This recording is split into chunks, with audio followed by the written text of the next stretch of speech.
I have something here for you. Your father wanted you to have this when you were old enough. Cerveza cristal. Cerveza cristal. Whew, I could go for a beer after watching what I just watched. But folks, welcome into Tuesday Night, the High Council here on WCBS. My co-host, Caffeinated Wolf, is already ahead of the curve. I haven't had anything to drink yet, but I could use them because we just watched Parent Trap, a Star Wars story, and good old May and Osha have gone their separate ways. Folks, this is one of those episodes that you don't want to watch, but it's almost too stupid to be believed. But I'm clearly jumping the gun. So let's just do this to stop throwing people off. I know that the camera is a little laggy. I just troubleshooted it. That's why I'm 13 minutes late and delayed. So I apologize to everybody. I'll show up on camera in a little bit. But let's say hello to our wonderful co-host. You know him. You love him. Say hello to Andy Andrew. What's going on, guys? Well, I wasn't planning on watching The Parent Trap anytime soon. But after this week's episode of Parent Trap Star Wars Story, I'd rather go back and rewatch the original, or hell, even the Lindsay Lohan and Dennis Quaid remake that came out, what was that, late 90s or something like that, early 2000s? 97, I believe, and it is not the worst movie ever made. I don't really talk about this, but I had a stepsister in the 90s, and she rented the shit out of that tape, and I've seen that movie a lot. My family did the same. My family did the same. My family freaking loved that movie. I'm pretty sure my parents still have the DVD, honestly. That was before Lindsay Lohan went and was Lindsay Looney. I never really liked her. And I get, like, people were like, oh, Lindsay Lohan's so hot. Even when we were like growing up, I just was like, whatever. She wasn't my thing. When I was a kid, like when that movie came out in 97, right? I was like, how old was I? I was like 9 or 10, something like that. I was like, she's kind of cute. And then that's as far as that went. When I was growing up watching that movie, I was just like, all right, they trick the adults. It's so funny. But yeah, Dennis Quaid was great in it. He was. And this show could use a little bit of Dennis Quaid, because what we watched tonight, folks, was a logic hole. You know, we complained. Sorry, let me put it like this way. We're not really complaining. We're critiquing a show, and we're going in honestly. We're watching the show. We're only judging it by its own merits, and that's all I'll say to give it the benefit of the doubt, because this thing was so lame. Like, last week followed up the lesbian space witches, which was terrible for so many reasons. Now, friends, I know how you feel. I follow Twitter, X if you will, these days. I'm on there all the time, reading comments, interacting with people. I see the audience's reactions. I read the comments on the videos. You're not enjoying what is out there about the Acolyte. I can safely say that this week has some shit that'll make your eyes roll even harder than stuff from the third episode. There's true. A lot to cover.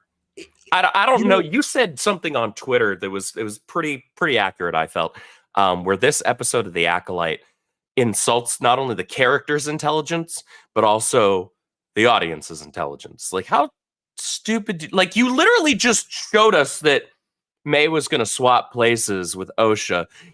There's literally now nothing to try and pull over our heads or pull wool over our eyes. Like, this is the second time, at least in this series, where the writers have gone out of their way to eliminate the possibility of a mystery. Dude, how do you do that? I'll tell you how they do it. And so, to not confuse people, I'm turning myself off the camera for a minute because of the lag. But folks, what they do is they show you so many things that, like you said, Andrew, and I don't want to repeat you, they show the shit that they shouldn't show. This whole series is a series of events trying to portray itself as a mystery, but it's like if a mystery was written by a 7-year-old child. And that's as deep as this show goes. That literally spells out the mystery for you. Yeah, and I wonder if that is a reflection of how Disney feels about the audience. Or do they think that modern society is that stupid? And you know, friends, I'm always one of the first people to lampoon and parody society. That's what Wokebusters is about. That's what a lot of this work is about. But I'm also one of the first people to stand up for, like, our audience, because, you know, we love Star Wars, or at some point or in some form and fashion, we still do. But this show actively insults your intelligence because they do not believe that you have the mental capacity to sit down and watch a show that is mysterious and makes you think and engages you in a way that other things used to. You know, Star Wars, you had to wait for 3 years between Empire and Jedi. Did Darth Vader really lie to Luke, or is he actually his father? Like, years of build, all of this excitement. That is how or why Star Wars, The Empire Strikes Back, is considered one of the greatest cliffhanger endings of all time. Imagine, folks, if in, Darth Vader and all this anticlimactic shit, or this stuff that's like, if it just ends, like he just resolves everything right after like Vader fights Luke. It's like, oh, Vader and Luke fight. Luke falls down the weather main. He gets captured by the Falcon. The Falcon zips around. Luke fights Vader, and Luke wins. That's how the Acolyte feels, where all of this mystery, this build, this stuff that's supposed to be there is non-existent. And now we have the characters too stupid to realize, hey, this isn't the same person, because they switch roles, they switch positions. And a Jedi Knight who is not injured beyond like maybe a cut on his arm or he's a little upset, he can't tell the difference.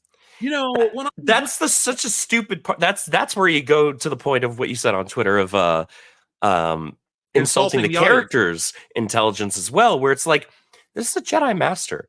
They're supposed to be able to sense different people through the Force.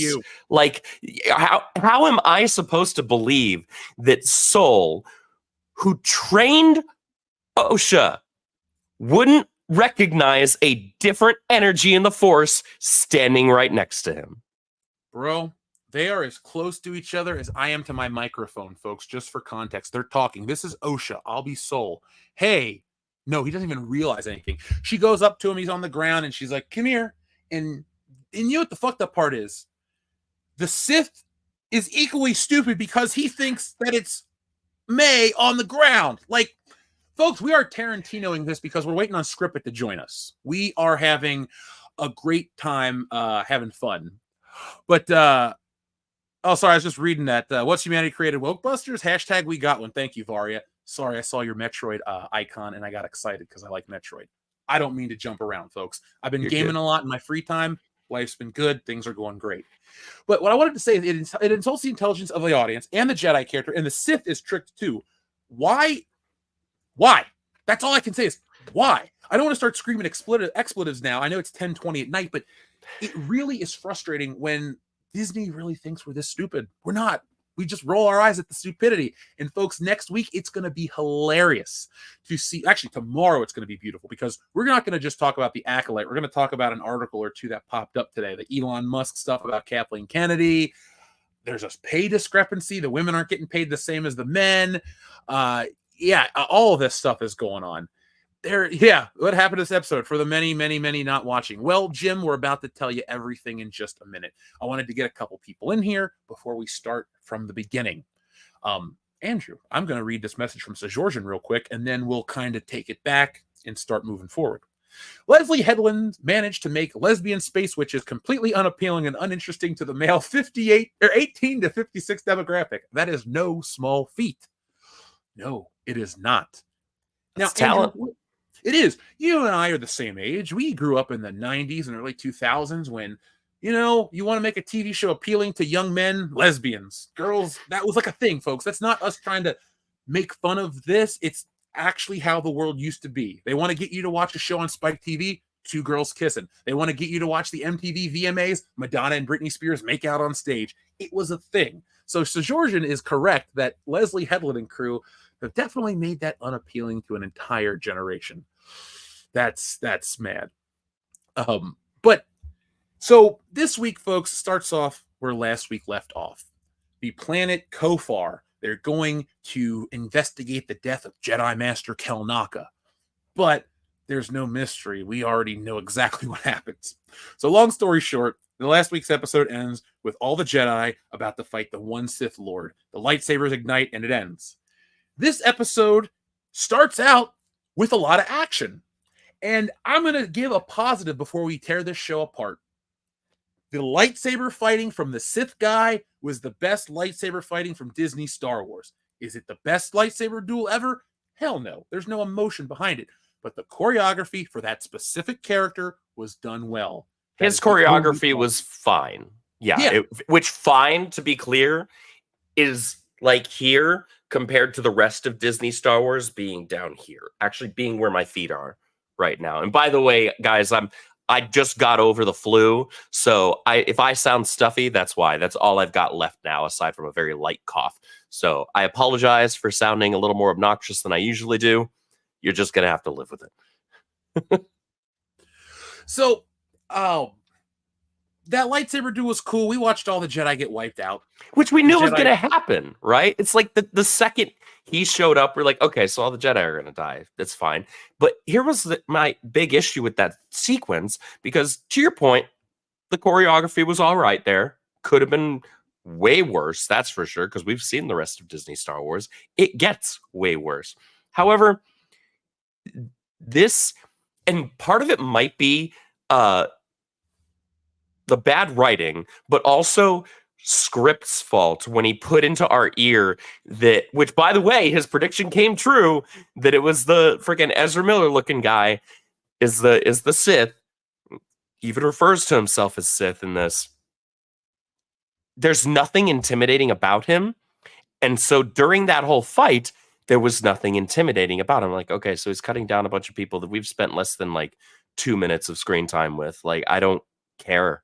I have no emotional attachment to any of these characters. Like when he kills, he kills the little Padawan girl, right? Which, by the way, she captured May like it was nothing. You're right. And she's a Padawan, right? She's a teenager, little kid. And she... Can you correct your tense to was a Padawan and was a teenage kid? Because she did. She dead now. Oh, she dead. she like dead. Okay. Now, again, I don't want to come off as like being positive about this episode, but it did one other thing it corrected. When people get stabbed with the lightsaber through the chest, they now die. And she got stabbed 3 times, folks. Oh, yeah. At the top. It was rapid fire, too. Yeah. It was like... It was cool. And now, folks, I'm sorry for the lag, but she got stabbed here, she got stabbed here, and then she got stabbed here, but it showed it from the back. So all of a sudden, it was boom, boom, boom. And like the violence, the intensity, that was fine to watch. Like that, the Sith guy, before he took off his helmet or had it broken off of him, was cool-ish. But then you take it off, you talk to him, you're like, it's that dickhead from the poison guy. Yeah. And you know what bothers me is literally every mystery element was dropped. They ruined every mystery element. Not a single thread besides the thread, aka the female version of the horse. Oh gosh. There's no thread that was continued through this show so far. We're more than halfway through it now, and there is nothing to be excited for. There's nothing to. It's like next week. What's going to happen? Well, they're going to realize they got the wrong one. Then what? I'm sure the Jedi will die and the Sith will die and the sisters will get back together. And it's like, even the characters in this one are calling each other out like, you tried to kill me. How are the Jedi evil? This is the shit we've been asking since week 1. It doesn't make the show better now that the characters are asking it. They were trying to go really hard towards the back half of this episode to get us to believe the Jedi had done something heinous, right? And it was like, okay, you keep telling me that, but you have not shown me anything that gives me any reason to believe you. Like, at this point, if they were to reveal in either the next episode or the penultimate episode or the final episode, doesn't matter really, if they were to reveal that Master Soul, provided he's still alive at that point, had done something completely heinous. Maybe he was the one who started the fire and killed all the lesbian space witches. I wouldn't care.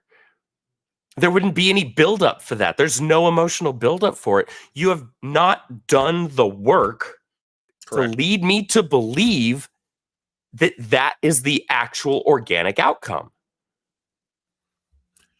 Yeah, I concur. I agree with you on that. And I would like to add the fact that if you have boring characters that nobody likes when they die, you don't care at all. There's no show that you can build upon unlikable characters. This is the Disney Lucasfilm problem. We have a brand. We can do anything we want with the brand because the fans will show up. No, they fucking won't. All the fans do now. Been. No, There is no world where tomorrow we wake up and the Acolyte breaks every record in the history of streaming, and there are parades in its honor. Folks, this show is DOA. Actually, it was DOA. It's been dead in the water for a while. No, you know what? The early 2000s Dead or Alive movie adaptation is actually better than this show by leaps and bounds. That is fair. And I can't think of another. I'm trying to think of something I hate more than the Acolyte. And obviously I can jump through The Last Jedi or The Rise of Skywalker, but I'm trying to come up with a really heinous piece of entertainment. And if I do, a lot of it's going to be low budget, schlocky bullshit that doesn't have a $180 million budget and Disney behind it. This show is inexcusable trash. I can't believe that each and every week it somehow gets dumber. I understand how they feel about us, but goddamn, your art, your work is a reflection of yourself. Come on now, Disney. Try harder. Do harder. I'm looking at the camera. Do better, Senator. Yeah, exactly. Don't even get me started. That is the literal worst line from any superhero, anything. It pisses me off just thinking about it. Like, I know it's not that. It's abysmal. But still. Yeah. No, absolutely. It's just so sad. Like, they keep trying to tell us things, but the writing is so piss poor that they haven't done the work. The narrative does not follow the words that they are saying. They're missing all of the emotional beats that would be requisite for us to believe anything that they're trying to tell us. And so just everything falls flat. There's no emotional weight to any of this. Like, even when freaking Jedi haircut, even when he got his neck. Yeah, Yord. Yeah, that's right. When he got his neck snapped, I was like, oh no. Like, you hadn't done any emotional work to get me to care about that character. No. If you're just going to kill characters off because you consider them cannon fodder, okay, that's fine. Whatever. Like, that in writing all of the time. However, if a character has played a central role up to a certain point, and then you kill them off, you would expect your audience to react in a certain way, right? Like, that it was supposed to be kind of a big deal. There's none of that here, though, because I had no buildup with this character. There was no emotional weight behind his death.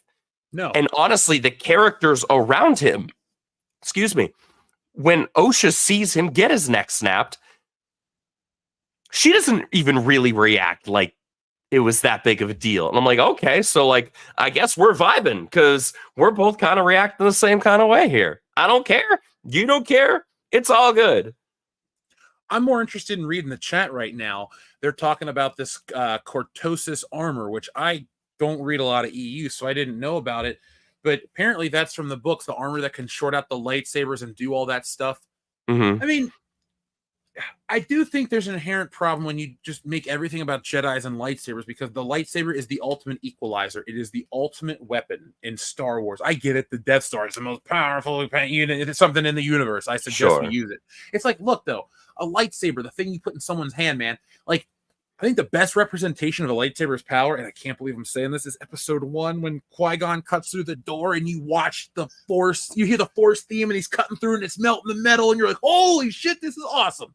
Yeah, he's cutting through freaking 6 to 10 inches of blast door steel. Like, yeah, but like in Disney canon, lightsabers haven't been diddly. People just get up from them. Stabbed right through the gut. No big deal. It's fine. Walk it off. Puts hair on your chest. Builds character. That's it. Unlike Disney, they don't build character. Yeah, exactly. Exactly.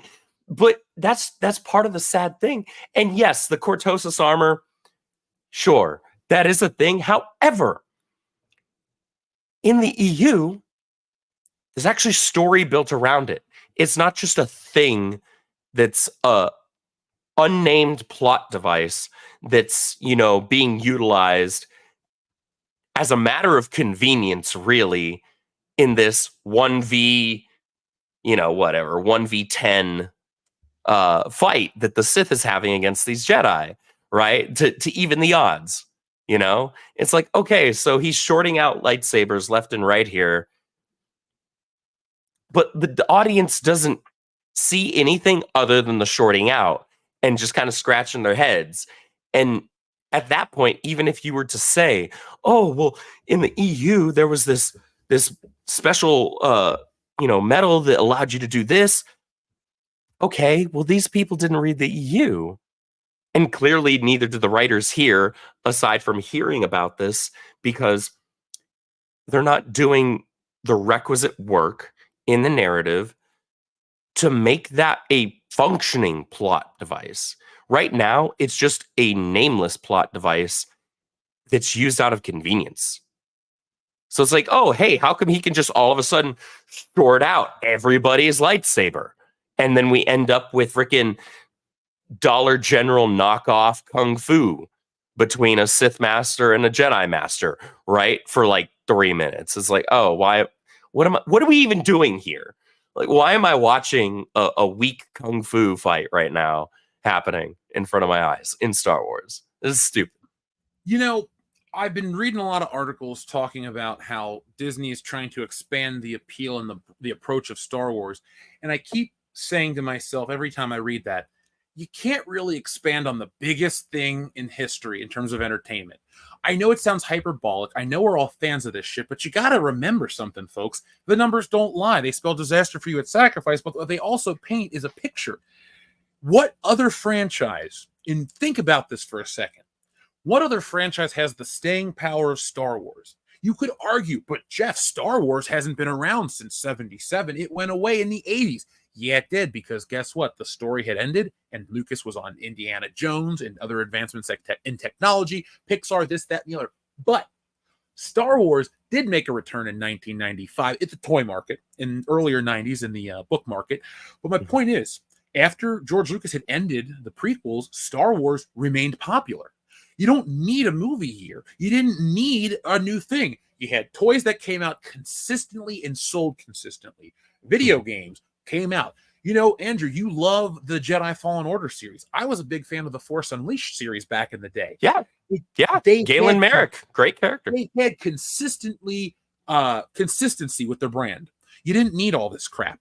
And that was without a TV show. That was without a movie. Oh, God, yeah. It was enough because it was something that was so great. It was something that was so popular, and we were all on board with it. Like, you know, I may have not liked everything the prequels stood for, but when Hasbro would release vintage figures of Han, Luke, Leia, and Chewie and all them, oh, I'm lining up to buy them. I don't care. Oh, yeah. Disney's done it to the point where, oh, man, they're putting out something awesome.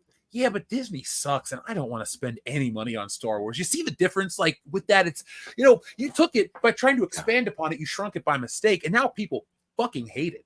Well, because back then, you were in that camp, and there were many others who were like, yeah, I'm not really down with the prequels. They're either okay to meh to bad for me, and, you know, I don't like midichlorians. I don't like Jedi being monks. I don't like this. Sam. I don't like that. You know, I don't like any of this, whatever. The pod race is too long, whatever.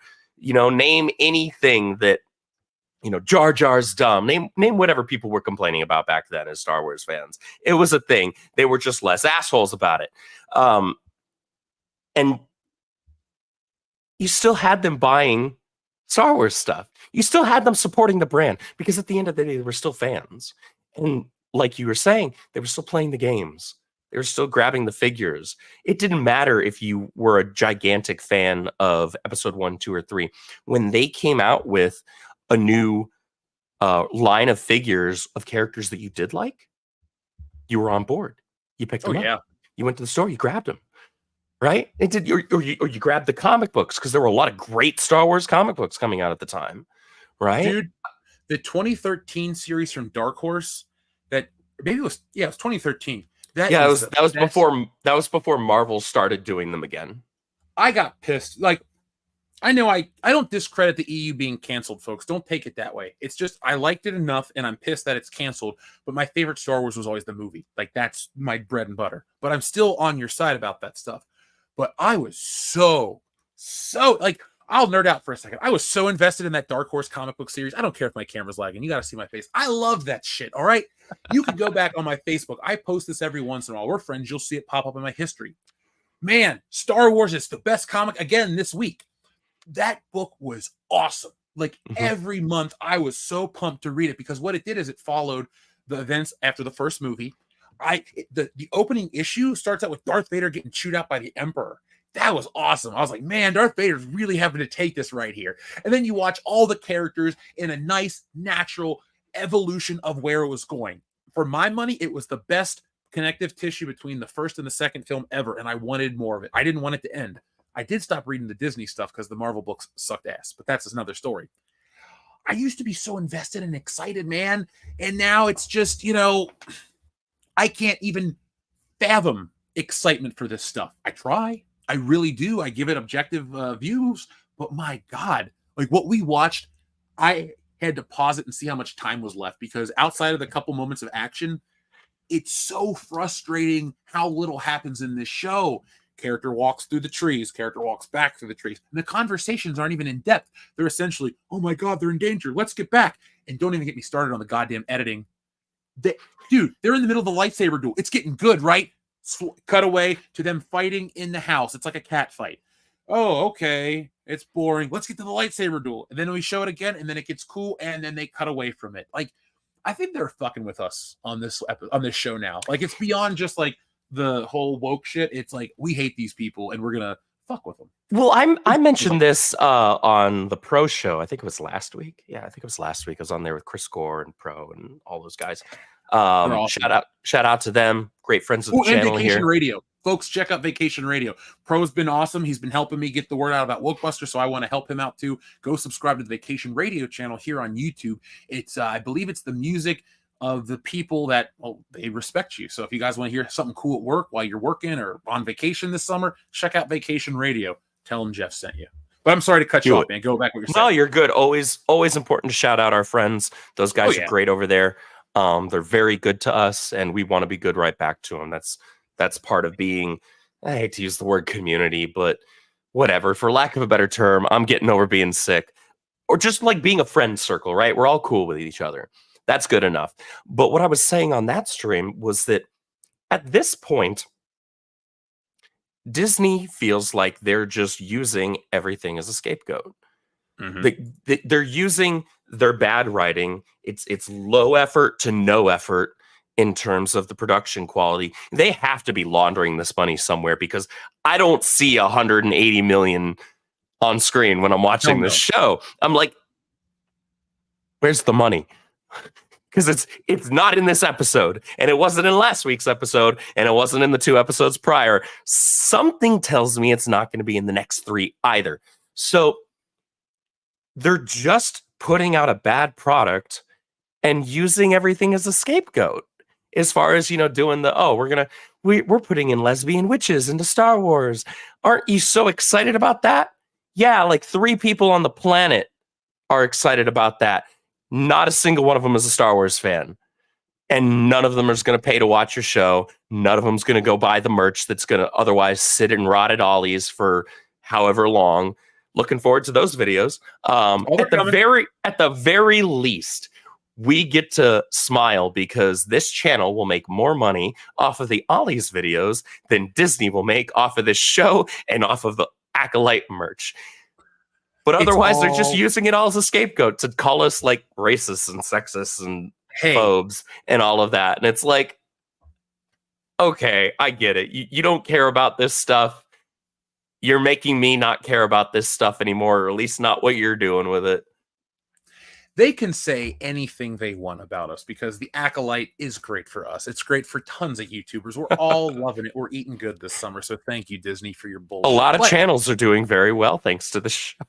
But the nice part is, and now I only speaking for myself here. I'm not casting any judgment, but like we honestly feel this way, and we have for years. And it's so funny that every time one of these shows comes out, it's anything. It's not just Star Wars. Anything that's ideologically driven, or as people say it's woke. What is woke? Well, here you go, folks. What my definition of woke is any property that puts the message and politics before the story in a logical manner. All stories have something to say. The great ones have something to say that sticks with you. I went to this Twilight Zone party over the weekend. That's what that picture of me in the suit with the Wokebusters button was. I was at a Twilight Zone 100th anniversary of Rod Serling. It was great. His daughter was there. It was a lot of fun. But we're still talking about the Twilight Zone all these years later for all the right reasons. Script, welcome to the show, man. Hey, yeah, sorry, how- I was a little late, guys. Oh, you're good, buddy. Acolyte took a little longer to get through than I wanted. I think we could all say that.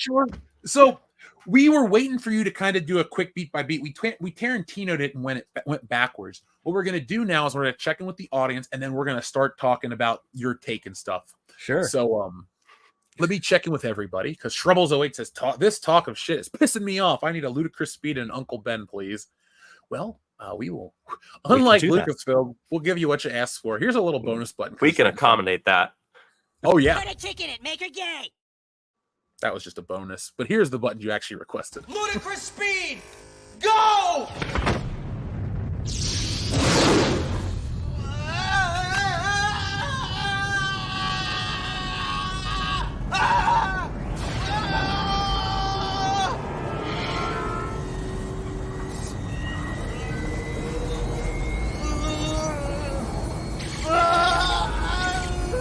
What have I done? My brains are going into my feet.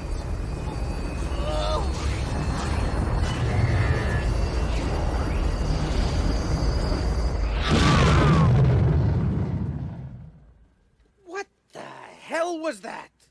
Spaceball 1. They've gone to plaid. Great movie. Doesn't need a sequel. Excellent. No, it does not. Great movie. And now here's the other button you requested, right? Wait, no, that's not Uncle Ben. This is Uncle Ben. Who's that Pokemon?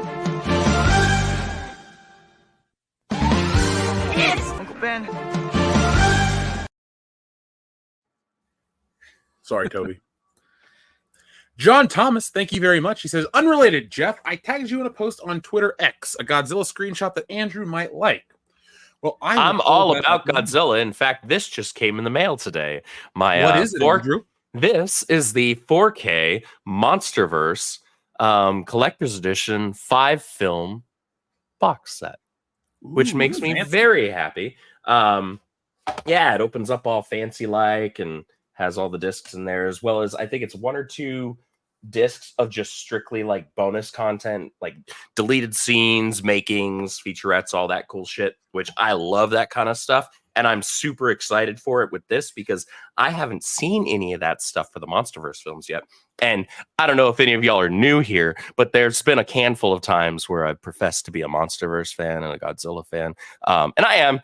And I'm really excited to watch those. This makes me very happy. So I spent 30 minutes of my life draining my soul and my brain cells watching the Acolyte episode 5, aka A Parent Trap in Space, a Star Wars story. After this stream, I'm going to watch this and actually have fun and regain some of my joy and soul.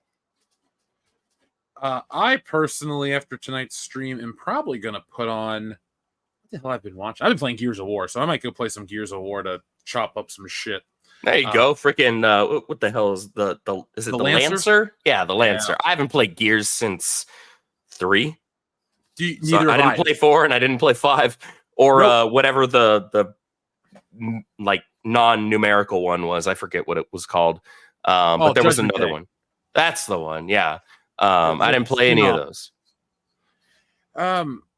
I am looking, John. Would you mind re-tagging us or shooting an email to info? Well, you should re-tag us because I'm looking right now and I see something from Lone Wolf and Cub, and I don't want to be like, "Hey, man, I'm reading your message, but I'm not doing. I'm on Twitter right now. I can't find it. So if you wouldn't mind, I would happily like to read it.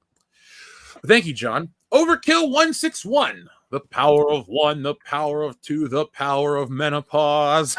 We used to have the hot Twi'lek Sith gal in the EU. Now we got aging hippie drum circle witches. Oh, man. If that isn't a downgrade, I don't know what is, man. Listen, real life witches and real life lesbians are not as attractive as we wish they were. Yeah, this isn't freaking Spike TV. This is real life, I guess, is what they're giving us. SNL did a stick of it with Chris Parnell was part of the cast, and I think it was one of the kids from the Mighty Ducks who went on to do Fringe, and they got a magic genie or something, and they asked to see what 2 real lesbians were like. and it showed basically two very masculine-looking, scrawny women. And they were not going to go away until That's one of the guys hysterical. watching it got off on it, and it was Chris Parnell's character that got off on watching it. Oof. Rough day. It's a Took one for the sketch back team, then. I guess. Yeah, it's a good sketch back in the late 90s when Saturday Night Live still had a little bit going for it. But it was also a big point of reality. It's like, yeah, listen, lesbians are not what you see in the American Pie movies or the Andy Sedaris films or anything of that nature. Just They're not the high You fantasy know that version. Entertainment has been a lie all this time, Scrippet. yep. What the hell?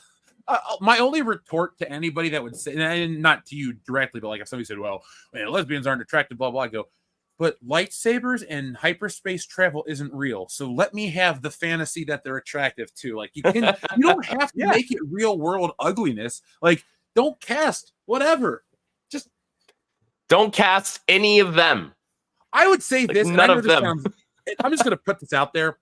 I like sex. I like sex and entertainment. It's fine, but it's not really a part of Star Wars, and it never has been. Princess Leia in a gold bikini, awesome. The most sexy part of Star Wars is Leia and Han kiss at the end of the movie. That's it. It's not a romance.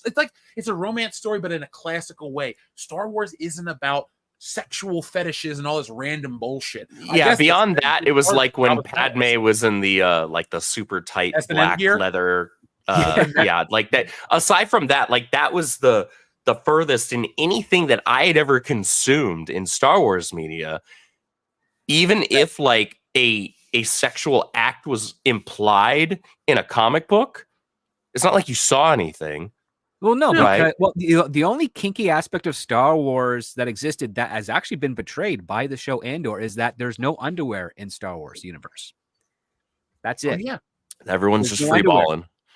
Everybody's freeballing it. However, in Andor, we see one of the female characters. She gets out of bed and she's wearing panties, and then she puts pants over top of that. I'm like, whoa. She should be changing from pajamas to, her costume or whatever she normally is. There's no underwear in Star Wars. That's canon. That's what Princess Leia, Carrie Fisher was told. And that's why she had to wear gaffer tape over her nipples while filming the original trilogy. Could you imagine? That's so canon breaking. The guy that's that won horrible. the draw to put the gaffer tape on her, right? And he drew the long straw. It's like so. John, how was your time working on that science fiction movie in London? It was okay. The effects didn't work. It was a little tough on set, but I did get to remove the tape off the princess, and that was a lot of fun. Like I imagine some guy out there is just like, "Yep, that's what I did." Somebody gets to take that to with him to his grave. Good for him. Actually, he's probably already dead. There are Xeroxes of Carrie Fisher's breasts because while she was filming Jedi and her gold bikini kept on popping off because it didn't fit properly, she decided to just Xerox her boobs and hand it out to everyone on the crew so that they'd stop trying to peek at her because she's like, it's just get it over and done with. And they exist. They're out there. I just never seen them. So freaking based. But no, Carrie, she said this on multiple interviews. She even said it, I think, in her stand-up special that she did for, I think, HBO, like critical drinking, I think it was called or something. No, she's she's a very base, eccentric woman. I wish I had met her. Same. That's legitimately hysterical. Like, hey, could y'all like, all right, fine. You're going to keep trying to be peeping Toms. Here they are. Take it home, frame it, do whatever. Somebody probably did. Yeah. It's like I played Boba Fett. That's amazing. Here's my mask and Carrie Fisher's boobs. There it is. The only other base thing response to that would be like, can you autograph this? Yeah. I bet somebody had the nerve to ask that. Not just for the fact that would be pretty based too, I feel. Well, it's not just the fact that it's Carrie Fisher. She's also like she's a Hollywood legacy. Debbie Reynolds and Eddie Fisher were huge stars in their prime before she kind of, became her thing. And you got Billie Lourd is the last generation of that. I think she has a kid on the way. So yeah, I mean, but she is a Hollywood royalty to a degree, and that's kind of crazy that she was that nutty, yet also at the same time very forthright. Mm-hmm. I had heard a nutty story about her. I think she told it herself when she got the role of Star Wars, or she was like right about to get it. Her mom called her on the phone. She's like, "Will you fuck off, mother?" Like really loud on the phone in front of everybody. Oh shit! I was just like, "All right, Carrie Fisher." I would get the taste slapped out of my mouth if I talked to my mother that way. It don't matter if I was 8, 12, 26, or whatever the hell age I am today. 35. Oh, you and I are born in the same year. Yeah, it's like you don't have to like fake it. You know, I know we're old. And Script's only like 2 or 3 years older than us too, so which actually annoys me because for the longest time this man acted like he was older than dirt. It's true. And was watching like the original run of the Twilight Zone as it was airing on TV was the way he came off. And this guy is only like 2 or 3 years older than us. What's really funny is that, I actually was talking with film director Michael Davis, and he was like making similar things. Like, you've done a lot for someone that's your age. I'm like, I don't refuse many opportunities. Fair enough.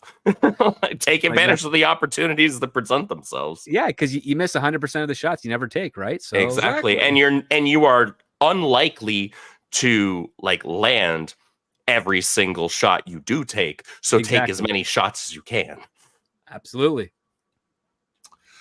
Our friend Adama with a very generous super chat. I had to take a note about the show for the video tomorrow. Yay. Appreciate you guys falling on your sword metaphorically and watching this crap for all of us. I just don't have the energy to hate Disney Wars anymore. I'm just trying to watch fun stuff now. That is why I supplement my work content with Gears of War 1 through 3. So that's why I'm going to watch this later. In half. I'm going to watch this later, and I'm going to play, I don't know, something that gives me joy. Because I need joy. If I had enough energy, I would draw, because I do love to draw. That's the benefit of like doing comics and shit. It's like, oh yeah, it's like 2 a.m, but I'm having a great time. Let's add some more detail in the Oh, dude, I was last month, I was writing a script, and I banged out a pretty decent sized script in less than a month. And because I would just be like, I would be in the zone, man. And I know as creatives, both of you know what that feels like when you are dialed in and it's just coming. It's just flowing. You can't stop, won't stop, don't want to stop. Buck, wow.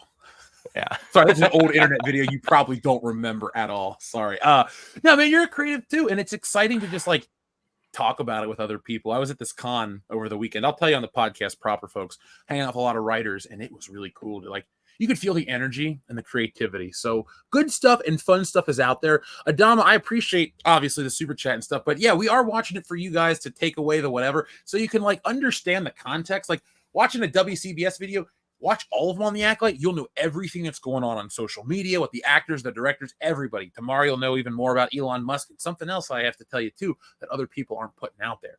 So Adama, thank you very much. And we'll be here each and every week. But folks, if you want to help us out, and I know you do, hit that like button, share this video all over social media, and you will help us grow.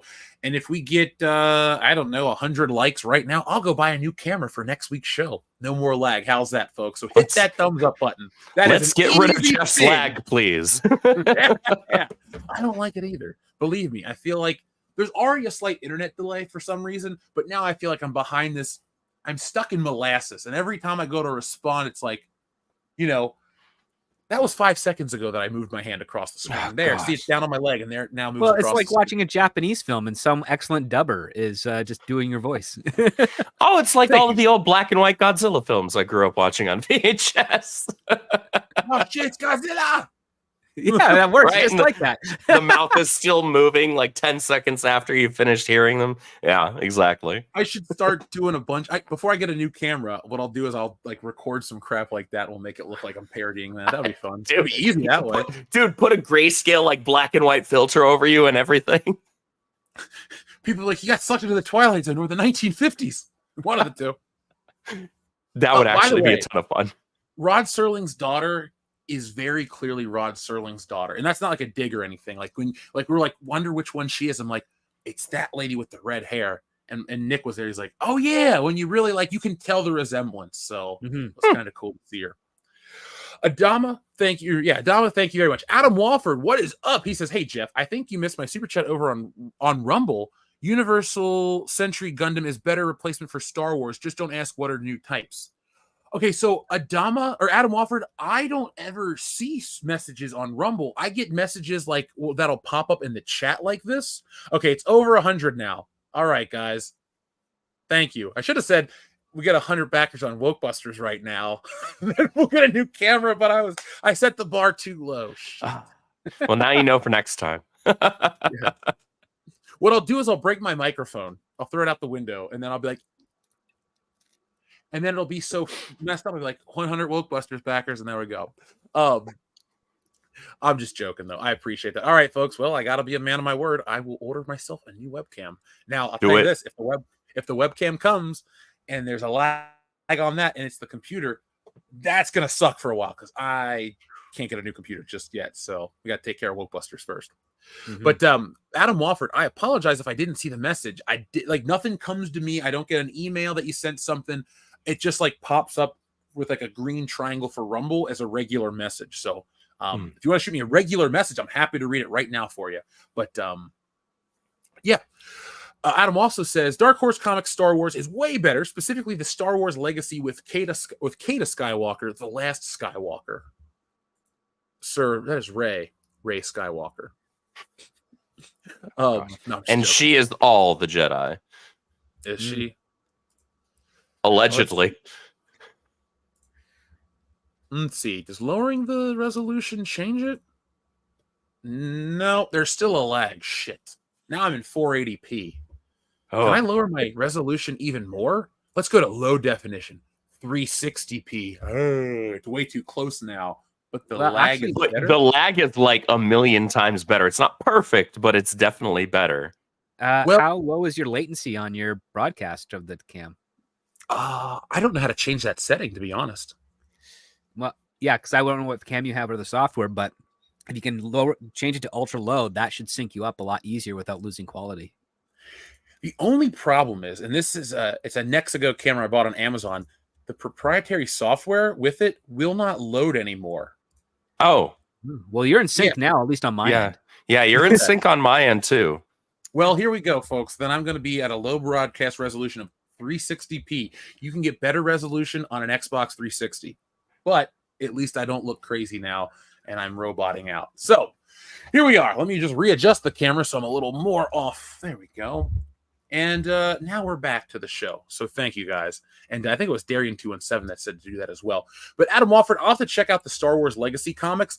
I would see those at the store. I loved the covers. I liked how they had that thick, colorful red band over some of them. Mm-hmm. My rule of thumb has been and will always be, if there's no Han Solo, I'm not buying it. I'll go watch a movie. I'll check out stuff because, whatever. But when it comes to expanded Star Wars stuff, that's my anchor character because I like Harrison Ford. Fair. So it's just him. That's the thing. The character of Han Solo is cool, but man, Harrison Ford is next level cool.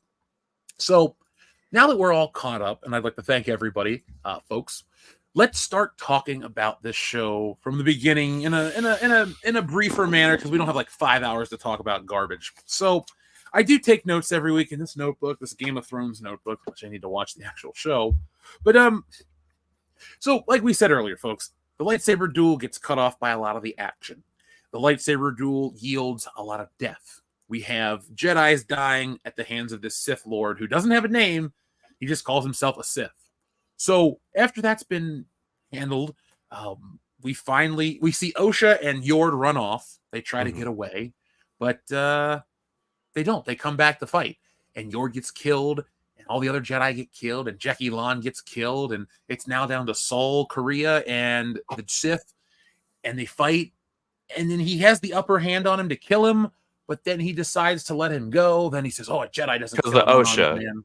Yeah, Osha. Gonna regret that. This was a hard one to talk about at length because it's a big action scene and a few pieces of conversation that go nowhere, and then the big parent trap element. I guess what I want to ask you guys is, how did you feel about the Sith reveal, even though you called it the first week? Disappointing. The whole him not having a name part suggests to me that this is Darth Plagueis. I mean, I know he's not supposed to be species. species wise, but I really hope you're wrong on this. Like you too. called who it was gonna be first freaking week. Props to you. But man, I hope you're wrong on this one. I really hope you're wrong. It's just I hope I'm wrong too. I really want to be wrong on that. But it's just feels like it's that one angle of, well, who's a character in Star Wars that everybody knows about but really wants to know more about, and where's the best angle we can get into it? And guess what? He said that he was trying to create an acolyte, which means that he is not the acolyte. It was Osho or May that he was trying to do, put in that role. And the other part too is, well, he's interested in them. Why? Well, they were born of the Force. Well, who else tried to make someone born of the Force? Well, that was Darth Plagueis. Yeah. So maybe having them as the acolyte would help him unlock the very knowledge that he would need in order to do what he wanted to do with whatever. So, I mean, there's all those things that bother me, especially when you're dealing with, first of all, the current day Lucasfilm, which does like to pull, even though they discard the EU, they do like to pull elements of it. Oh, they constantly, they constantly pull and repurpose elements from the EU, and they have been since Force Awakens. And sadly, since they've already changed the age of Kia di Mundi, they can basically say, well, you know what, the movies are canon, and since movies never really specified the species that Darth Plagueis was, we can actually make that whatever species we want. And to hell with the fact that we knew him to be a moon for however many years that was known. No, he's not a moon. He's a human. That's what it is. He's human. Oh, God. Don't make me shoot myself live on air. Please don't, Bud Dwyer. This really was a I mean, like the previous two episodes, it's centered around a single plot point, which is, oh, this is the reveal, or this is the bad guy. The Parent Trap thing, it's well, first of all, there's the tattoo that's going to give it away pretty soon. But doesn't May also have that white scrawl on her forehead, which is not easily covered by her now shorter hair? Yeah. It's going to be rather contrived. I mean, this is the thing that I remember being told years ago when we were launching the idea of the 10 to 13 episode season, because one of the complaints we were receiving from a lot of audience members is like, we love all these shows, but every once in a while we get like a stupid filler episode that doesn't do anything. Well, with a little bit bump in pay and a little bit more budget and only 13 episodes instead of 22, you should not have any filler episodes. That was the goal. And for some writers, they managed to pull that off quite effectively. You've got Sopranos, you got Better Call Saul, or you got Breaking Bad. You're hard pressed to find filler episodes and shows of that nature. But now we have a whole generation of writers who are just not good enough to do an output of 22 episodes. So when they do get a 6, 8, or 8 or 13 episode show, they only have filler episodes because they're looking at it as a single cinematic style story that they're stretching out to fit the episode length. Whereas in TV, if you're going to do multi-part stories or just episodic ones, on the multi-part story, you knew, okay, if this is going to be like feature level, we've got 2, maybe 3 episodes out of it. That's what we're going to do. And then we're going to go back to your singulars. Here, they don't have that discipline. They're like, oh, we're just doing a show. It's 13 episodes. We can stretch a single story out to 13 episodes. That way we don't have to work harder. We just have to make sure that we make it all very character centric, and we can parse out our story beats a lot easier for the season.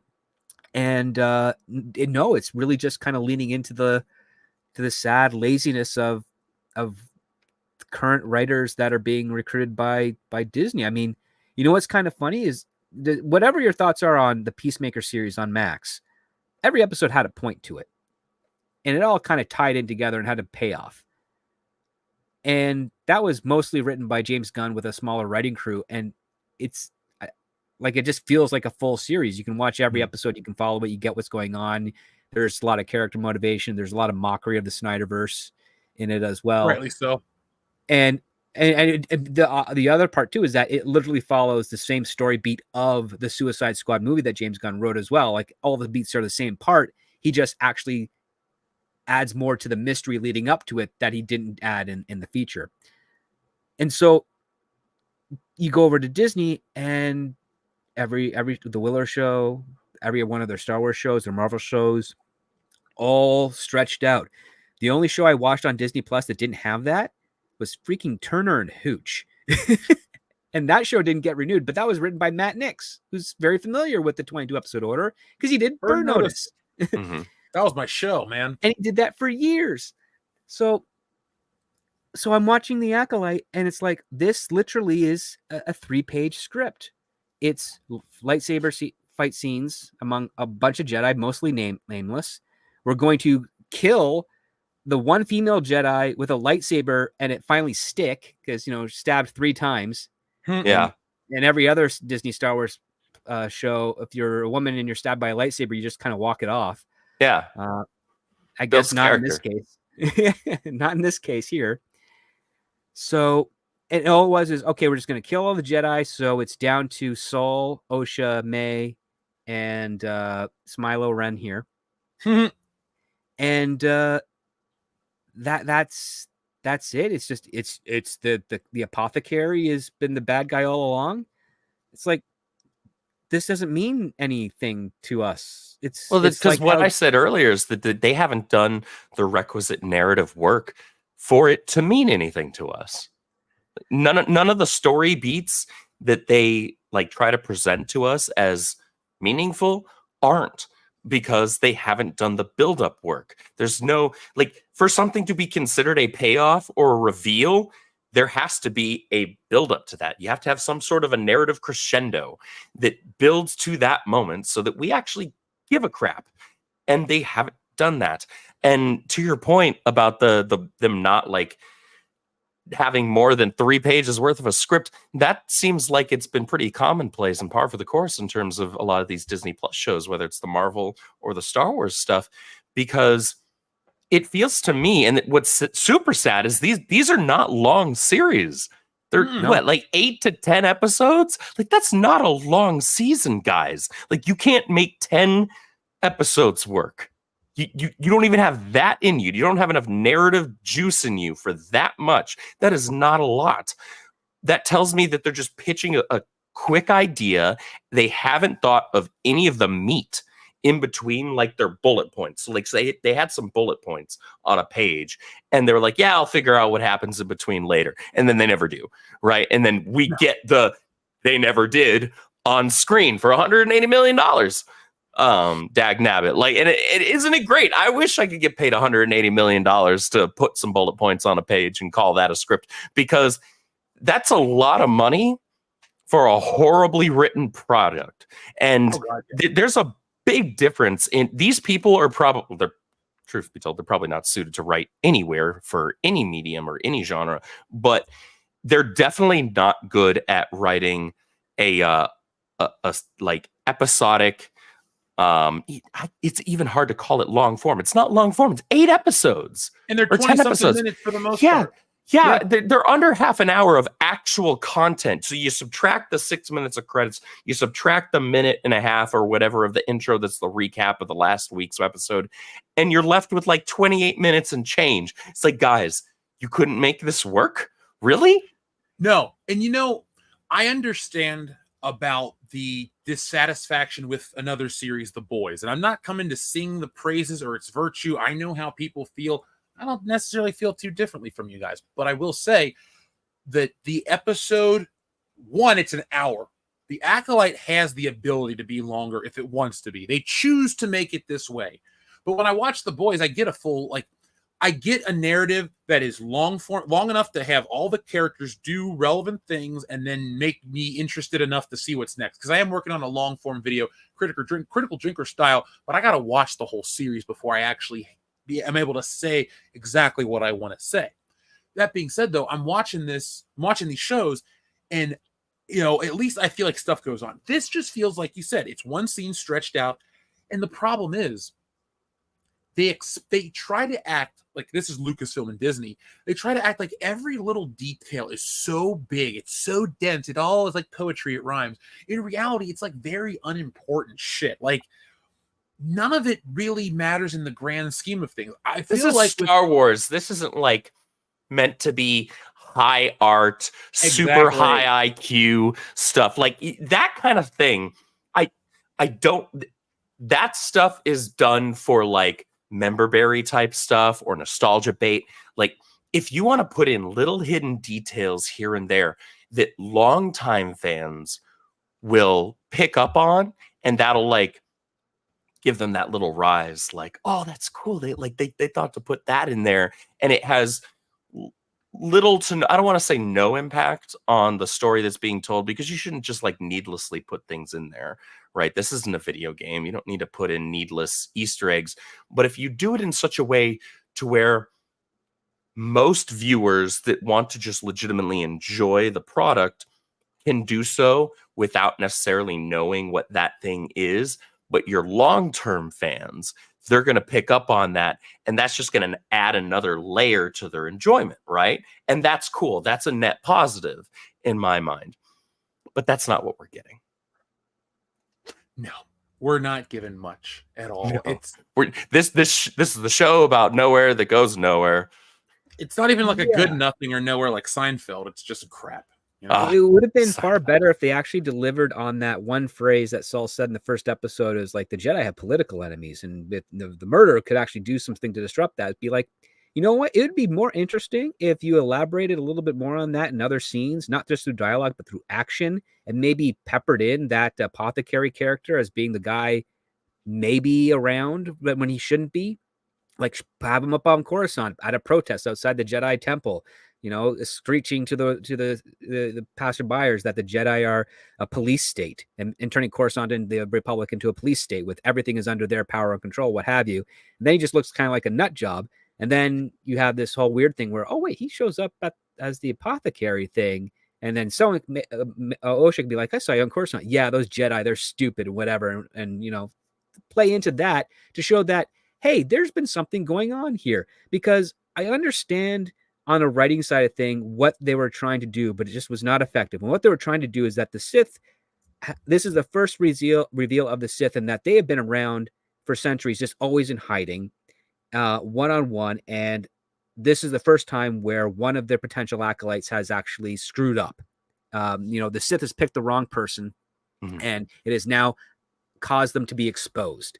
And so his duty at this point is, well, it was not the time for us to be exposed at this moment, so I've got to kill everybody that has seen my face, so that, and then just let it be a mystery that can never be solved. The super stupid and annoying part of that interaction too, where he's talking with Soul, and Soul is like, why reveal yourself now? Like, there was like, this should have actually been a pretty big moment, but instead we get, well, I was wearing a helmet.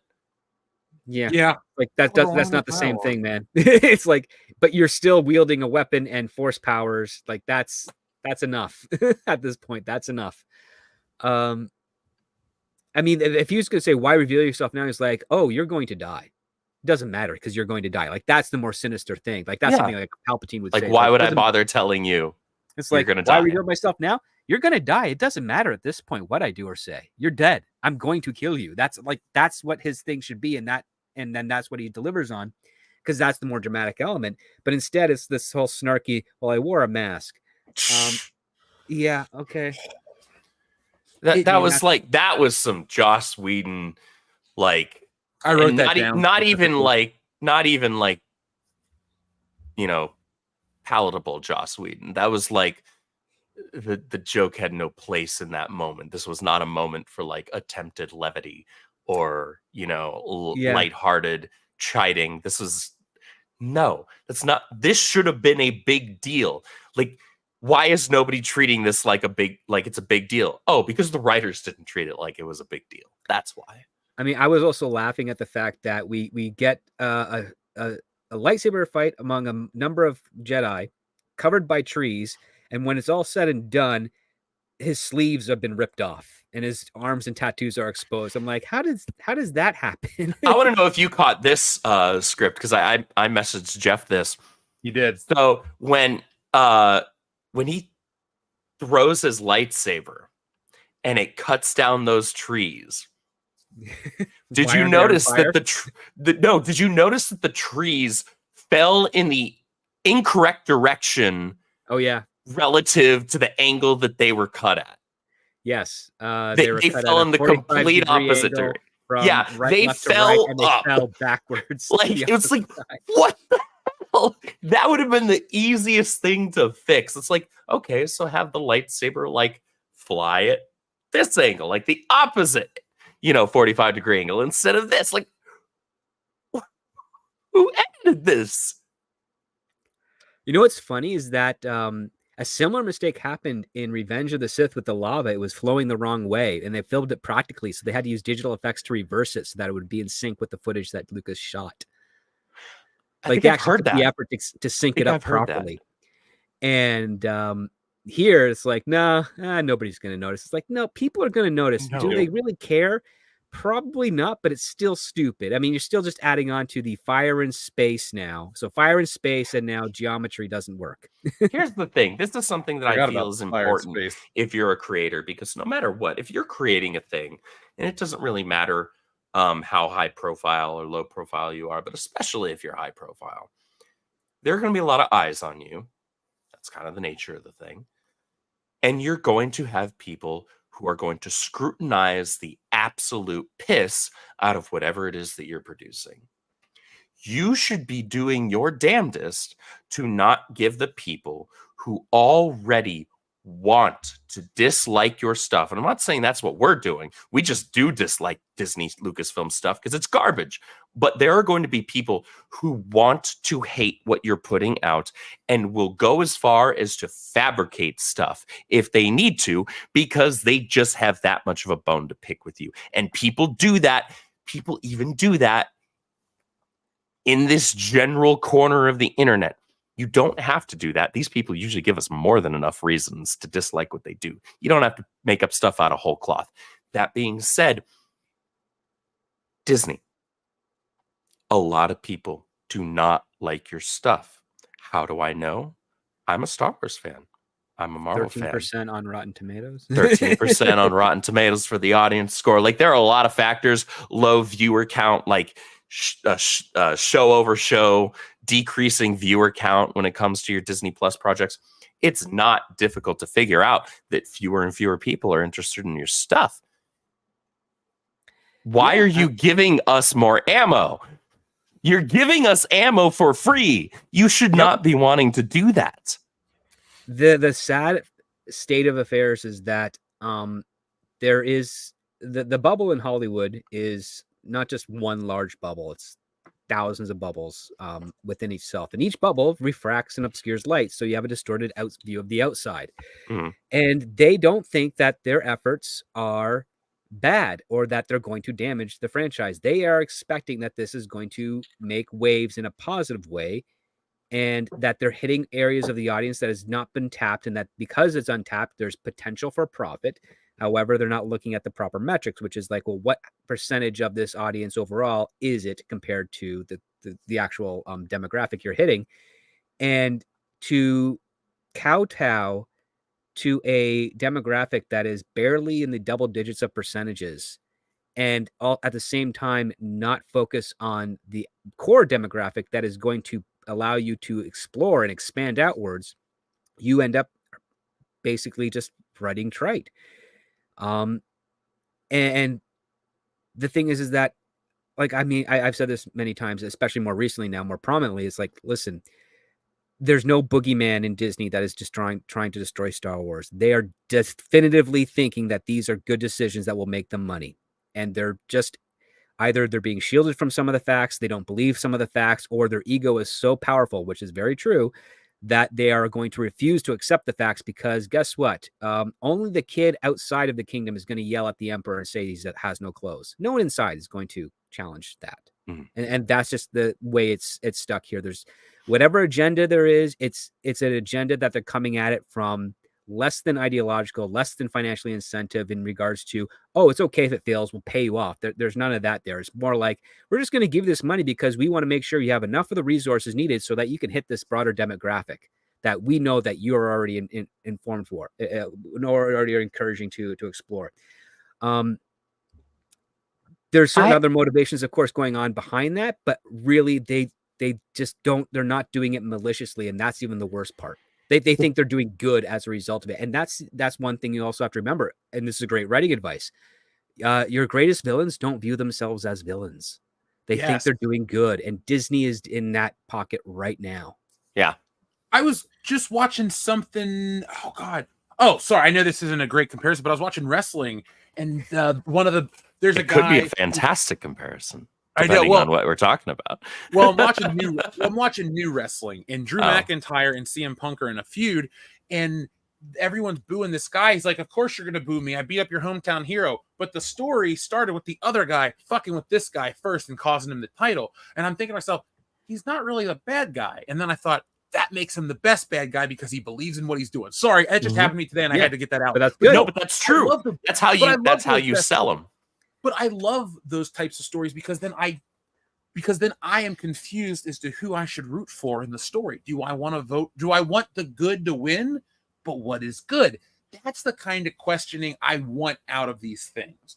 Not what we're getting with this, where every character is equally poor, they're equally uninteresting, and I have no emotional investment except for Seoul Korea. Like, because I like Squid Game and that actor, I'm like, come on. And the only reason anybody says they're like, like his acting's fine, but I liked Squid Games, and that was I'll give him respect. I read an article that said he learned English just to take this role.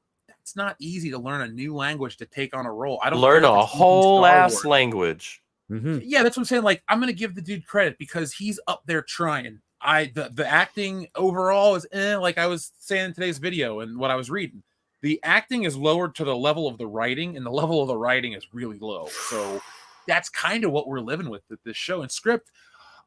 We have been saying on the podcast proper about how they believe these things will make money. Yeah. But the why or how they're so oblivious really blows my mind because and this isn't brand new, but like the press is saying this show is not very good. The press is saying these numbers aren't really reflecting a positive trend in Star Wars. They know the actual number of action figures produced. They know the actual number. Well, let me rephrase it. They know the number of figures produced. They may not know how many go to Ollie's because the contract for them and where their money comes from is Hasbro pays them to make the figures, and I'm sure they get some kind of cut, but that's kind of it. They get paid before that shit goes out. So they don't know how much goes to Ollie's. They don't really know how these things work. They live in this weird vacuum or this bubble, but I don't know how that's possible when we have the information in front of us. It seems like they're willfully ignorant, script, and that's what makes me confused as to why someone would be so willfully ignorant for some of these dumb things, because demographics, like, everybody likes Batman. He's white. He's as white as they come. I don't ever think to myself, man, Batman would be more appealing if he was black or he looked like me or something stupid. And I think that's where a lot of these places mistake the ego of society and their vanity of society through social media with what they reflect or, what resonates with them on screen. Well, because on social media, here's the problem with social media. You have a lot of people who are chronically online, whether it's Twitter, whether it's Facebook, whether it's Reddit, whether it's Tumblr or wherever else. Honestly, they project themselves onto whatever character in whatever franchise that they're consuming or purporting to consume in some cases. But they don't actually care about the characters themselves. They don't care about the property itself either. What they care about is making it about them. And those are the people who aren't actually giving these companies their money in a lot of cases. These are people who aren't going into comic book shops and picking up the latest copy of Stretchy Hands McGee Miss Marvel. They're going on to whatever piracy, comic book website and reading it there, if they're reading it at all. Other than that, they might watch like a Comics Explained video or like read the first paragraph of their fandom wiki entry. Like these are people, I don't know who is giving these companies this information, but it's bad information, because if these people are genuinely this ignorant that they cannot see how poorly their products are performing on every measurable level, merch, viewership, net revenue, Important things for most businesses. I've got a business education, I've got a marketing education. You don't sacrifice your core audience in an attempt to gain a new one. What you No. do is you continue to please your core audience because they're your bread and butter, and you try to figure out ways to grow that core audience and convince other people to come join the fun. That is your point. That is your business. That's your goal, because you want to obviously year over year make more money, not less, not the same. A business wants to always make more. But you know, it's a good way to not always make more. Lose your core audience. They've done a really good job at that. Dude, Well, I it also comes down to the fact that they use excuses to obfuscate the negative impact of the data. I mean, that's just basically it. Mhm. And they're going to use whatever low-hanging fruit excuse they can to hide that. So sorry to interrupt you there, Jeff, but yeah. no. That's important though, and that doesn't bother me at all. But no, I honestly enjoy the excuses and the mental gymnastics for this show from other people more than I enjoy the show. Like, the narrative around the Acolyte is far more interesting, folks. Like, this isn't a sales tactic to get you to watch the WCBS channel. I can guarantee you what we talk about with the show is far more interesting than the show itself. And we even were complimentary about the lightsaber duel. Like, it didn't look that, like, the Sith choreography, that was fine. Like, I'll even go one step further. I thought it was creatively interesting how they hid the decapitation. Like, I thought that was pretty interesting. And yeah, like, those things are a positive. But when the other things that are negative are so offensively dumb, it kind of cancels out the cool visual aesthetics. And I'm an artist. I look at this shit first and go, wow, that looks awesome. That feels, you know what I'm saying? Like, I'm into that stuff. Yeah. But as an adult, I'm also like, I care if that makes sense. It has to be the perfect balance. And, you know, the first Star Wars movie, the trilogy, all the right balance. They just lost their way. Like that puppy from that book, you know, the puppy who lost his way. We're not going to get out there and find that fucking dog. We're just going to let that thing go away. Because this thing has just, they've lost the point with this. I don't enjoy any part of Disney Star Wars except laughing at it. So, and the thing is, they haven't earned the benefit of the doubt of, like, you can, if you are hitting enough beats and you're doing enough things right, you can get away with something that it's like, I'm not entirely sure if that makes perfect sense. And if I think about it long enough, it might take me out of it. But they've earned me enough up to this point.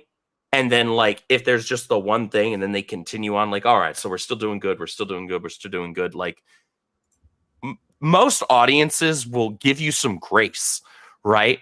And as fans, I feel like I can say this as a fan of a wide variety of fandoms, where, like, there are things that happen in some of my absolute all-time favorite games, movies, comics, whatever, where it's like, there'll be one thing where it's like, really though? Yep. But like, then there's like, in context of like everything that came before that and then everything that came after, and I'm not worrying about it because they're still doing their job of entertaining me and keeping me happy for the rest of it, regardless of whether or not there was that one narrative thing where it's like, I'm not entirely sold on that, but you still did your job in all other aspects. And so I will give you some grace as a fan. I'm not necessarily excusing it, but I'm willing to say, okay, like, that might not make perfect sense, but I was having a great time the entire time before, and I'm having a great time the entire time afterwards. So am I going to sacrifice that great time for one moment that doesn't necessarily make perfect sense? No, I'm not going to do that because I don't hate myself. But Disney Lucasfilm and Disney Marvel has not earned any of that grace at all in the last several years. So, and it's not only that, have they not earned the grace, but it hasn't just been a matter of, oh, it's just one moment that doesn't make sense. No, the whole thing doesn't make sense. The whole thing doesn't work for the most part. If anything, it's like a one moment here or maybe a one moment there where it's like, oh, see, that would have been a grace moment for you if it wasn't for literally everything else. How do you feel about Smilo Ren being considered an anime villain? He kind of felt that way. Yeah. Is that a good thing, though?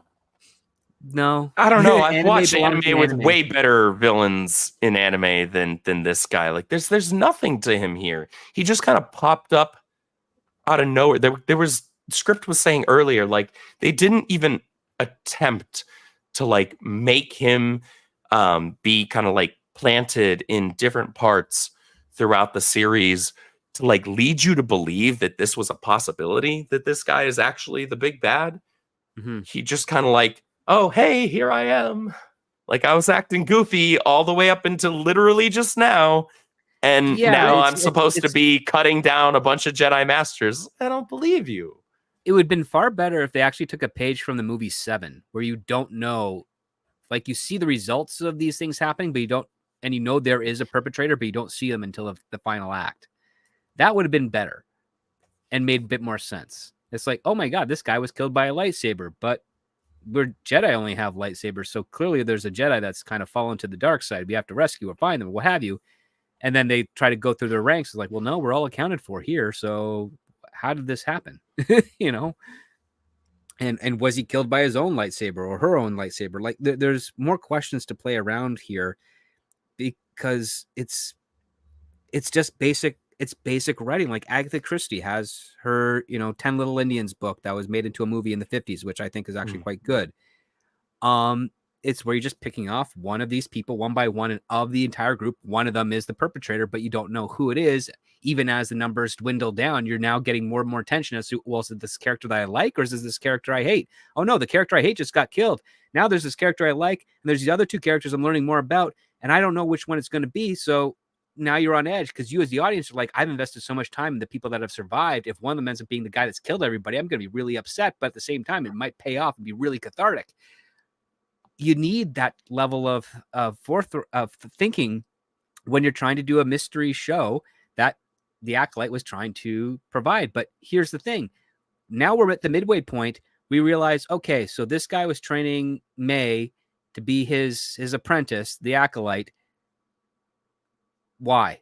Well, we don't. Yeah, thank you. Like when he said that line, I need an acolyte, I need an apprentice, whatever the hell the stupid line was. I was like, why? Like, what the hell is your motivation? Why do I care? Like you had this dialogue with Soul while they were dueling initially, and it suggested that they knew each other in that dialogue, or at least that freaking Asian Ezra Miller knew Soul, like personally. That's the way it came off to me. Unless I read that wrong. That's the way I took their interaction. Even if Soul didn't know who he was under the mask, it came across as like, oh, was he like maybe a former apprentice? Was he maybe an ex-Padawan from the Jedi Order? Like, what's going on with this guy? We get nothing, obviously, because it's the Acolyte. And then he says that line where it's like, well, I need an Acolyte. I needed an Acolyte. And I'm like, but he just had to say the title of the show. Like, yeah, don't you remember in Star it's Wars? Like, oh, he 3? did the thing. Yeah, don't you remember when Han Solo looked at Luke at the original Star Wars and says, "Hey, kid, you're our new hope." Or don't you remember at the end of The Empire Strikes Back where Leia looked into the camera after Luke lost his hand and said, "Truly, the Empire has struck back." Or when Luke enters Jabba's palace and says, "Hey, bitch, it's the Return of the Jedi," and he beats everybody up. That's you just listed my 3 favorite moments in Star Wars. Mine too. But it was so stupid because it was like, there's no motivation for this character. That's why he's a weak villain right now, because there's zero motivation for the character. We don't know anything about him, and we have no reason to care. We have no reason to hate him other than like, well, I couldn't even say because he's killing off Jedi, because he's killing off people that we haven't had more than 30 seconds to get attached to. Well, Andrew, to add to your point, the mistake that they're making too is they're trying to paint the heroes as villains and make everything this gray area. But then if we're supposed to follow a murder mystery and we don't care about these morally whatever Jedi that we're all kind of, it ruins the show. It's not even about the fan experience. Let me rephrase that, because that's what it's about. It's not about, the agenda of Lucasfilm or anything like that. It's, why would you care so much to find out a mystery about something that's just kind of like you're ambivalent towards?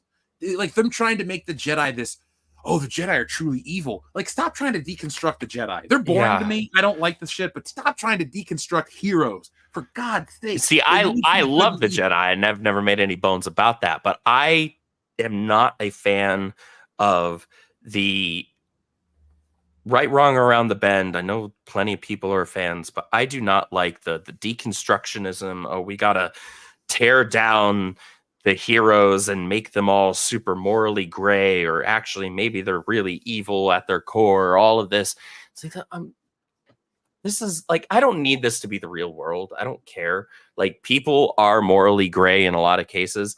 I don't need that in Star Wars. I don't need you to take an entire group that has been, for the longest time, while flawed, and we knew they were flawed. Fans, I'm a fan of the Jedi. They're flawed as hell. But you don't need to try and like sell them as the bad guys. That's stupid. Nobody wants that. It feels like it's mean-spirited towards the audience. Like, everything with this company's interpretation of Star Wars feels like the thing you love is wrong, and you're wrong for loving it, and we're going to tell you why you like need to like the new thing because it's the new thing. Like, I think that's what it boils down to from a business standpoint, is how do we get people to like the new thing that we own all of, or we need to get them to like these characters. Let's ruin the old ones because that's all they'll have left. The alternative is this. They only have the alternative. But what you fail to realize is the alternative doesn't matter, and the thing that we want more of, we have decades of. So it's like, oh, okay, you kill a Han Solo and Luke and you don't want to do anything with them. That's fine. I still have my memories. Oh, you're not going to make any new video games with the characters that I like? Well, I will dust off my GameCube and play Rogue Squadron 2. Like, that was the mistake. Instead of trying to force people to think the way they want them to think, or like the characters they want them to like, or whatever you want to, however you want to look at it, maybe they just should give you both options. Like, hey, this is Rey. I'm not interested. Okay, then Luke Skywalker's still alive and doing his own thing. Or, oh, here's another alternative character. Or fuck, man, if there was a gun to the universe's head and there had to be a woman lead, make her cool. You don't have to make her lame. You don't have to make her weak. Also, you got to make her work for it. I hate the modern day. Jaina Solo is a fantastic character, and fans of the EU who loved the New Republic era and New Jedi Order era of the EU loved Jaina Solo. Like, Star Wars fans are completely open to female protagonists. Like, that's never been in question. Just don't make them crap. It's that easy. It's really that easy. You are insulting fans who wanted nothing more for the longest time to get a live action Mara Jade and have her have a massive prominent role. Now we don't want you within 6,000 miles of her. Well, she doesn't exist anymore, right? Yeah, there's that too. But in terms of like, if Disney was to try and like be like, oh, we're gonna add Mara into the canon Star Wars universe now. Like, no, don't touch her. You'll ruin her. Leave her alone. We've seen how you treat female protagonists. It's not well. You don't make them likable characters. You don't make them interesting characters. But Andrew, they're allies for women. No, they're not. They're really not. I can't say that. What seriously. we're kind of facing here is what I think I'll call the Darth Vader syndrome. And it's the Darth Vader syndrome in the sense that it's Luke Skywalker at the end of Empire who's being told that the villain he's been fighting all along is the hero he's always imagined his father of being.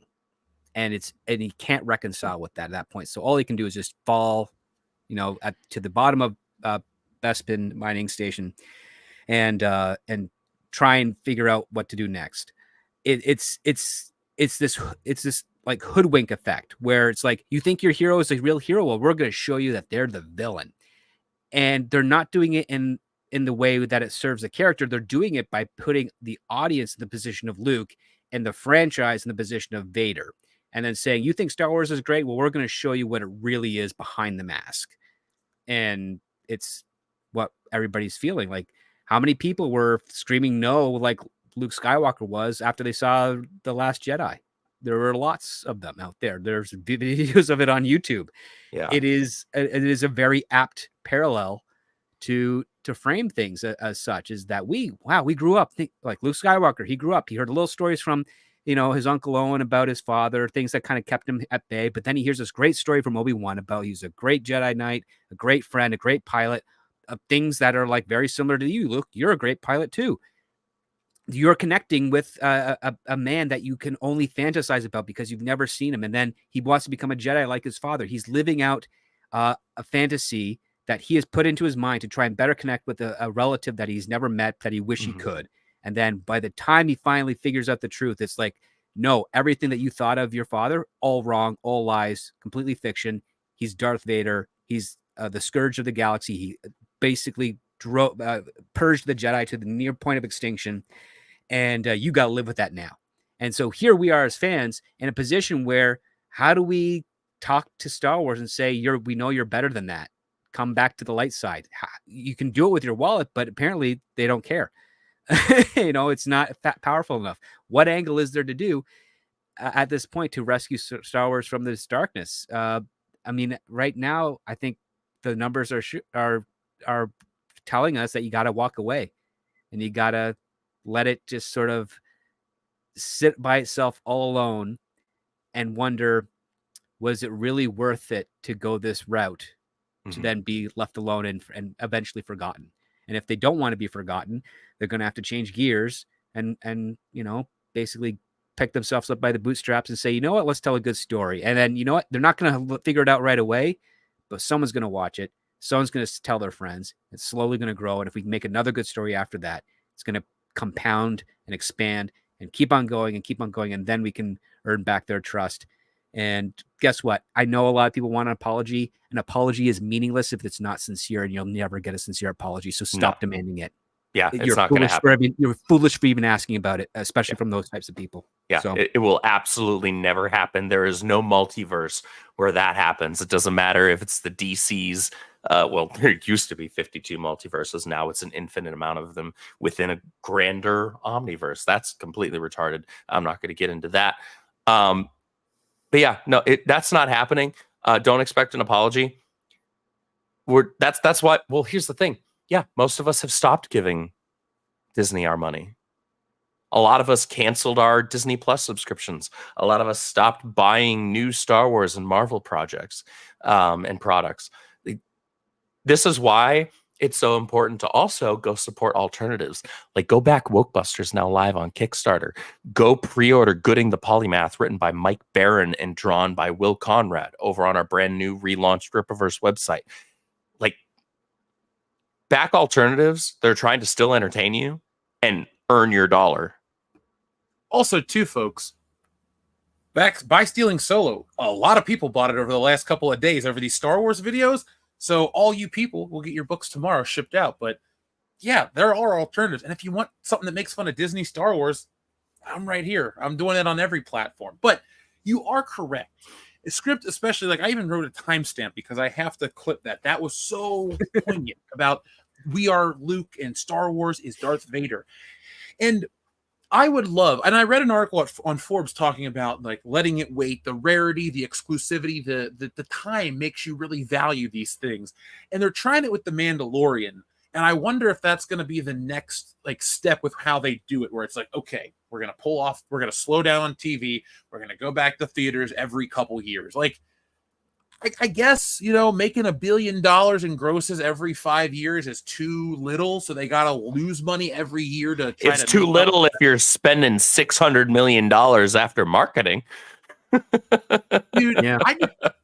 I don't have access to $600 million or $180 million or any of this stuff. If I did, this channel would be broadcasting from the moon. Like, I would buy a moon hut and live up there. Just like, hey, folks, a moon hut. Yeah. It'd just be a moon little hut, Jeff. Yeah, but I'm on the moon. That's the cool part. I have like a little camera that shows you Earth. I'm like, look, folks, it's not flat. What the fuck? I can't believe that's I'm sorry, but like, we make fun of flat earthers every week on the show. That is something I will not back down from. I just don't care. I'm here for it. We have pictures of space. We have gravity. We know how the curve of the Earth works. They figured this shit out hundreds of years ago, and we're still questioning it. Why? Because we have access to the internet? Well, let's question important things like, what the fuck is going on with this show? Rant over. Sorry. That's I'm great. sorry. Dude, clip that and make that a YouTube short, or at least post it on your freaking Twitter. You bitching about flat earthers and Star Wars? Yeah, dude, if you're monetized on Twitter now, you'll get a bunch of flat earthers in your replies, and then you'll get nice payout. You know what? The thing is, folks, we are really close to getting monetization on Twitter. It's an every 3-month cycle, and we're still in that second cycle, and we're really like just a couple thousand away from that 5 million engagement that we need. Let's do it. Check us out on Twitter, folks. The World Class BS. We want to get monetized on every platform. Remember, we always talk about being the change in entertainment you want to see. That's me right here. I do it each and every day. I can't tell you all the behind-the-scenes stuff, but I was away at a convention this weekend making business agreements and deals and all sorts of stuff. There's a lot of shit coming from everybody involved who's making their own stuff. You just got to be ready for it, folks. Because look at the stuff we're making, you're definitely going to want. But yeah, I have seen that video of Dr. Coffin about Buzz Aldrin punching a flat earther.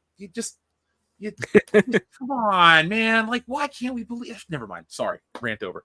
This show. Oh, look, I'm trying to just talk about anything but the Acolyte, to be completely honest with you. We've covered everything there is to talk about. Like, it's because literally everything's more interesting, other than like, hey, let's. I said this to Jeff earlier. This was before you came in, script, but the fact that they're trying to use this like Parent Trap, like, oh, they're swapping places trope, while actually showing it happening. Like this show has multiple times now shot itself in its own foot, and its own kneecaps for that matter, in terms of like removing any semblance of utilizing anything that resembles a mystery or something interesting, because they decide to either just tell us or show us, instead of letting something kind of simmer and build and actually utilize something. And like, look, on its face, doing a twin swap in Star Wars sounds stupid to me, and I don't need it anyway. But like, if you're gonna do that, then like, I don't know, actually try to do it instead of just like literally basically painting it in the sky.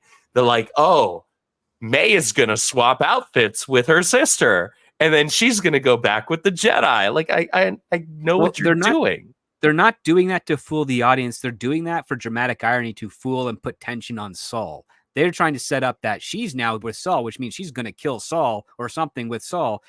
And the thing is that we have no setup to. We don't have enough build up to care about that possibility. Like, that's the thing. We just don't know that that's going to be a possibility. All we know is why. All we have questions are, why is she want to be with Saul? Like, why? What's and what why did she have like the record, the Guinness World Record, or whatever the Star Wars universe equivalent would be, for like the fastest face turn, heel turn ever? Like that was 2 episodes. Like, she face turned in the last episode and then heel turned again this episode. It was like, I love the wrestling analogies. I just want to throw that out there. Continue, please. You're welcome. I got you. I got you. Hey, too sweet me, bro. For life. Yes. But it was just mind-boggling, because it was like, so she talked like she was doing a face turn, but then she didn't do anything heroic, and then she immediately, the next episode, heel turned and like kind of did something villainous. So it's like, what even is this character? Like, are you trying to make me guess whether or not she's going to be a good guy or a bad guy? Because right now she's yet to do anything as a good guy. Now, all I want to know is, does Soul really think it's her? Like, is that my complaint? Really isn't that like we feel it's cheated. I feel like they make the Jedi and the Sith so fucking dumb that they're getting duped by this twin magic bullshit, and that's another wrestling reference. Oh, some Bella Twin stuff. Yeah, I've actually got an autographed hat from them, though, because I did meet them. Were they cute in person? Yeah, they were nice in person. All right. Oh, but what I'm getting at is like, why are the Jedi and the Sith stupid enough to fall for it? Like, they can't. Like, is it that they do know and that they're going to try to turn the other and then say, like, I guess what I'm trying to get at is everything's been so lackluster and poorly done. I'm not invested. It's like, oh man, this is going to happen. How are we supposed to believe that a Jedi Master is going to get tricked by some chick that, like, sure, she looks 'Cause like she's- his Padawan, but he spent several years training his Padawan. He should know what her presence feels like in the Force when she's, I don't know, 8.5 inches away from his face. Well, I mean, he's going to find out with the tattoo because they made a big point of that, mentioning that earlier. But you bring up something that's kind of fascinating. Woke lesbians don't know how to write drama. They have to tear down one character to make another one look bigger. And there's now two evidential pieces of evidence to support this. The first is Batwoman by Carolyn Dries, who is a woke lesbian. And then this, of course, we have the Acolyte, which is Leslie Headland, who has recently, according to the Bone Tomahawk producer who kind of managed her for a while, has said that she used to be based and she used to, make fun of this crap. And now she, after her failure with Heathers and the Russian Doll not getting renewed on Netflix, and now the Acolyte, she has basically swallowed the Kool-Aid and has become a woke lesbian. And this seems to be the trope so far of the pattern. And please, if there's other woke lesbian showrunners out there that I am missing, please point them my way. I will happily watch their pilots to see if this actually ends up being a factual pattern, because it's something really weird. It's like, why would you ever want to make your hero or even part of your villains, why would you want to break them down to be incompetent in order for the hero to win, or make the hero more incompetent in order for the villain to get one up on them, instead Just of just removes trying to get any drama? stakes. Well, yeah, because the whole idea is the fact that you want a battle of wits. Battle of wits are really fun because you're like, ooh, that was a good one. Oh, whoa, that guy got that person. Like, you want that escalation. Yeah. You don't get that when you have someone who basically says, yeah, I want you to stand on this plank. I'm going to drain the barrel that's going to be your counterweight, and then I'm just going to walk away and leave you. It's like, all she has to do is just jump off and she'll be fine. But no, she doesn't jump off. She stands there and waits for someone else to come rescue her. It's like, no, this is not how things work in this world. And with the Acolyte, it's like, oh, I'm going to swap places with my sister. Why? No good reason whatsoever. And that's a plot driven element, and that's not a character driven element. So if we found out that she has to go to Coruscant to do something, either she's like, you know what? Yeah, I betrayed that Sith and I'm not going to kill Sol yet, but there's one more Jedi I want to kill.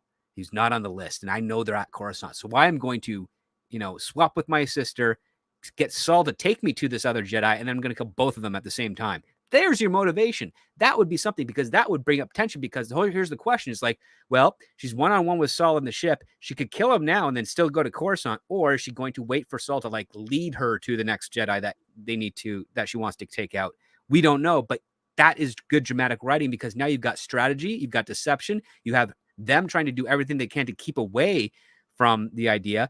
Here would be something even more brilliant if, when she was, I know we don't want to visually see it, but when she was undressing Osha and she saw the tattoo, if she grabbed the lightsaber and then etched the same one on her shoulder, that would have been interesting, because it's like, oh, I'm going to take no chances that I could be mistaken for May, and I'm going to copy the tattoo. It's going to be crude, but it should do the trick. Mm-hmm.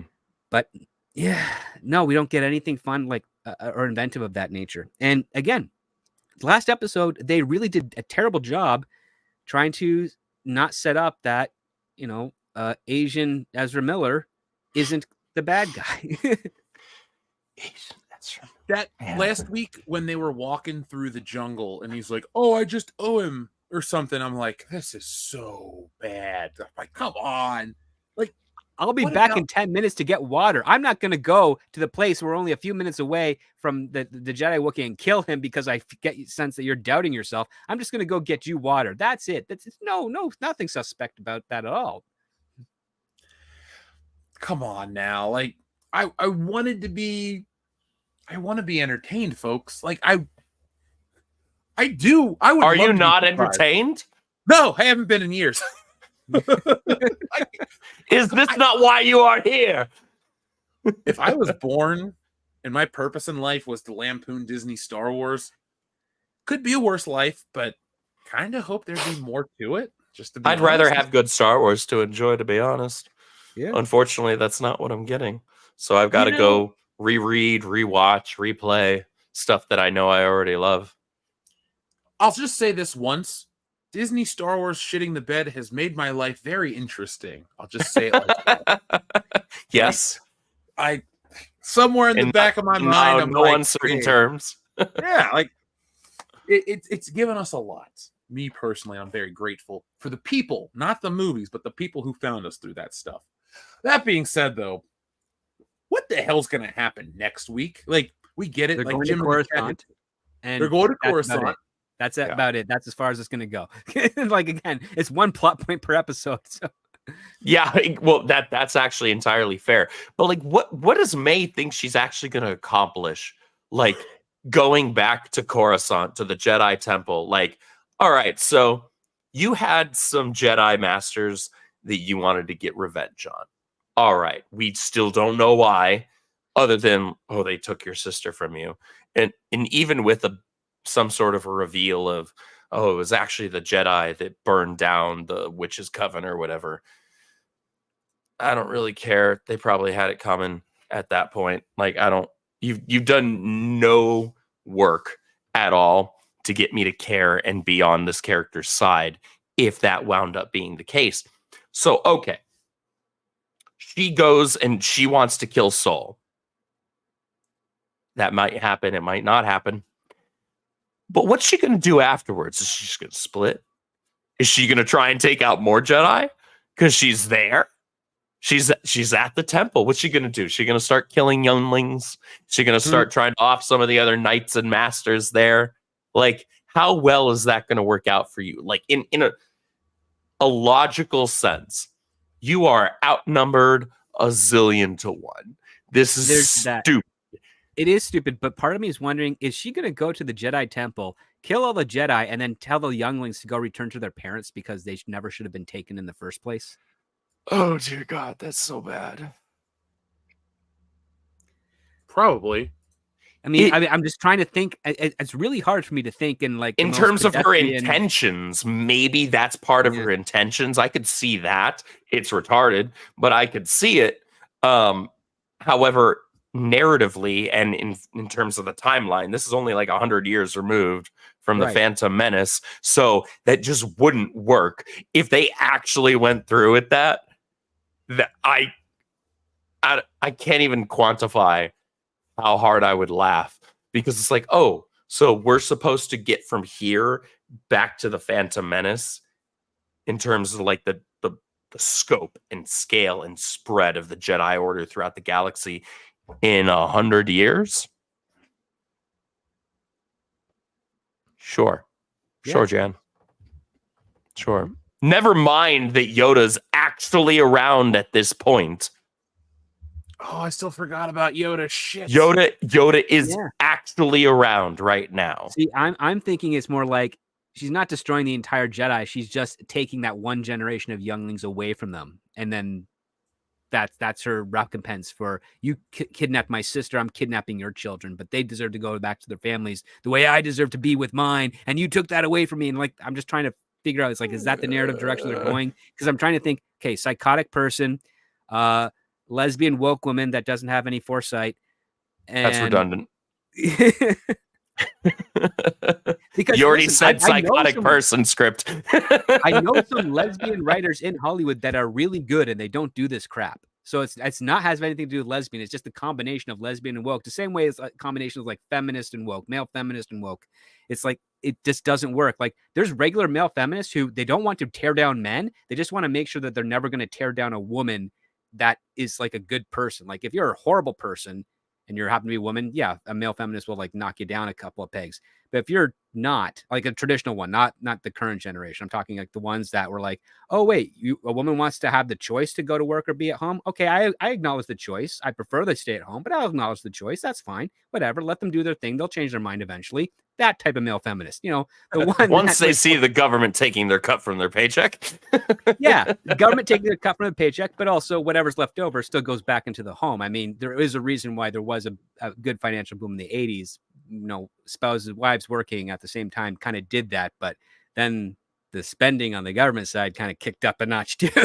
And so it kind of, and then that with inflation kind of, kills the whole benefit of a 2-income home. But aside from those areas of politics, it's like, what's the angle here? And what's the theme? Because I cannot figure out a theme, because the core principle of theme is that your main character figures out what's the best means to live in the universe with which we're watching. Like, not our universe as a whole, but like, okay, in the Star Wars universe, if Osha's the main character and she's not a Jedi, but she's like a mechanic working mechanics, is her theme going to realize that her purpose was to be a Jedi and a good one that actually helped and saved people? Or is her purpose to be a loner and just toil away working as a mechanic? Those are the two possible outcomes for her to take. In the traditional story, she would take the Jedi one because it's the more virtuous, it's the more heroic, it's the more archetypical one. But now we have this narrative split where we have May. Well, what is her position? Well, she's kind of in a similar position to Osha. She's technically alone. She's doing things just to do them. What is the theme of her story to accomplish her goals? Is it to become a Sith Lord? No, that's not going to be it. She already did it of her face turn and heel turn on that regard.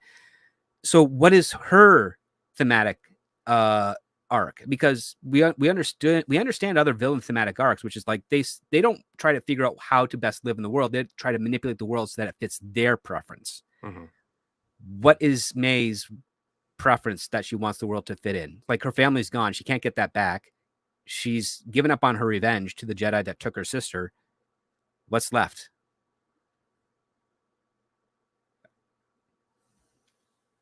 I mean, the only other option is that you get you get the same ending in Obi-Wan Kenobi, where you just let Moses Ingram's character just kind of walk away.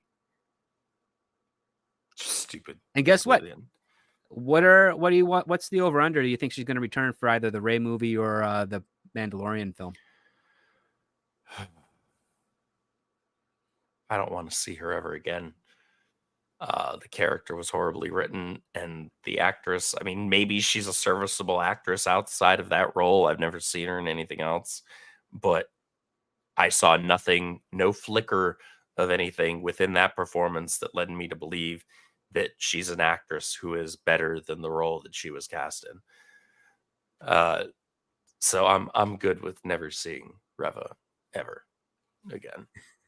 If I want to have a even remotely on a good day stretch of a sympathetic Inquisitor character, I'll just replay Jedi Fallen Order, because Reva was actually a really, really horrible ripoff of a fantastic character in that game, who was, by the way, a minority female character as well. She was just a really well-written one. Yeah, it's quite heartbreaking to see, oh, the writer says, I'm a lesbian woman. I'm not going to do something queer with a capital Q, but I mean, I'm going to write stuff that's authentic to me. And then you watch and you're like, if you think this is authentic to you or the people you think you represent, you are very insulting of the people that you claim to represent. I mean, or the people you represent are really bad people. Yeah. And those are the options. I'd rather not just, I mean, the narrow people that she represents, we know those are bad people, but she doesn't look at herself on the narrow side. She thinks she's one of the many. And so it's like, no, I mean, listen, yes, it is Pride Month. I do have friends that are of that persuasion. They are very, very astute to the fact that they see the stuff that is supposedly marketed to them. They watch and they're like, why are all of our characters really incompetent? And even also, why are the straight people around them even more incompetent? This isn't fun. This isn't entertaining for us.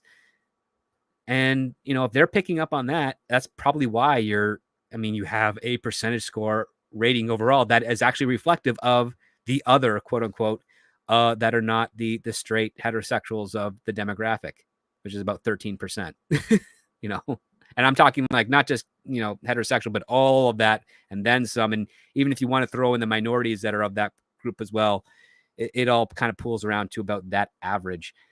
And if that's who you're marketing to, it's not sustainable, not at the expenses that you're doing. And what's the point at this point? Well, we know it's not to make money and entertain people. No, because no one's entertained. Sorry about that. And if that is the point, they are failing horribly. Yes. Yeah. I'm laughing at a lot of this stuff, but I'm not entertained. So We let's, have to somehow entertain ourselves in the process. I'm pretty entertained by the show. I'm having a good time with you guys. So, Likewise, yeah. I do have Andrew. I'll send you this link about from Godzilla. I asked Microsoft Image. I'll show this at the end of the show. This is really funny. Don't worry. Thank you to our friend John Thomas, who sent that in with a super chat. Jeff, I sent a link to email. Thank you. We will share that image. Andrew, it's in your wheelhouse for sure, my man. Enrique Vasquez, what is up? He says, "Oh no, Osha and May will be sacrificed or used by that Sith in order to create Anakin." Me. It's about 88 years, a little bit too earlier than that. But no, I mean, again, there's something there. It's like, oh, I'll put it to you this way. There's nothing wrong with the idea that creating a life form through the Force can be done. The question is like, what's the threshold? How difficult is it to achieve? Don't make it easy, of course. Now, the question that's already kind of, up there is like, well, okay, this Witch Coven did it. Yes, but they appear to have only done it once. And the question being is like, if it was easy, there'd be more than just Osha and May in this coven, because of course you want to spread their numbers. So, I mean, it raises more questions, and it doesn't feel like it's a betrayal or a reduction of what Anakin is doing, because these kids, they were never going to leave the coven. Like the whole idea of creating like Anakin and messing around with the prophecy of the Jedi was predicated on the fact that, it would probably used as a weapon to destroy the Jedi as opposed to save the Jedi. Like there's malice there. I got no sense of that in the Acolyte with these two children being born and them being pulled in there. So, I mean, I understand the perspective of, they're making Anakin's thing weaker than. It's like, well, if they were designed by the witches to destroy the Jedi, you'd have a case. But according to everything we saw in those first two episodes, including the flashback, it seems like they were never going to leave that planet. And if they're never going to leave that planet, they're not going to affect the Jedi. I'm sorry, it's just not going to happen. But it also brings in this other thing. It's like, well, what does it mean to be a child that is made by the Force versus a natural birth that happens to be connected to the Force? Like, there's a philosophy there. I wish that philosophy was actually addressed when it came to Anakin's story in the prequel trilogy. And if that was actually really, truly the intention of George Lucas, which it wasn't, he retconned that. That would have been something interesting with Luke, because he's not made by the Force. He's made out of love from his mother and father, who happened to be a descendant of Anakin, who was made by the Force. And why does that make him different? Does it make him weaker? Does it make him more powerful? Through that midichlorian BS. That's the fun philosophy that you could have explored had that been the real intention of what it was. But right now, it's like, okay, you're just giving us an option that there is a threshold where a Force user could be so good that they can now create life.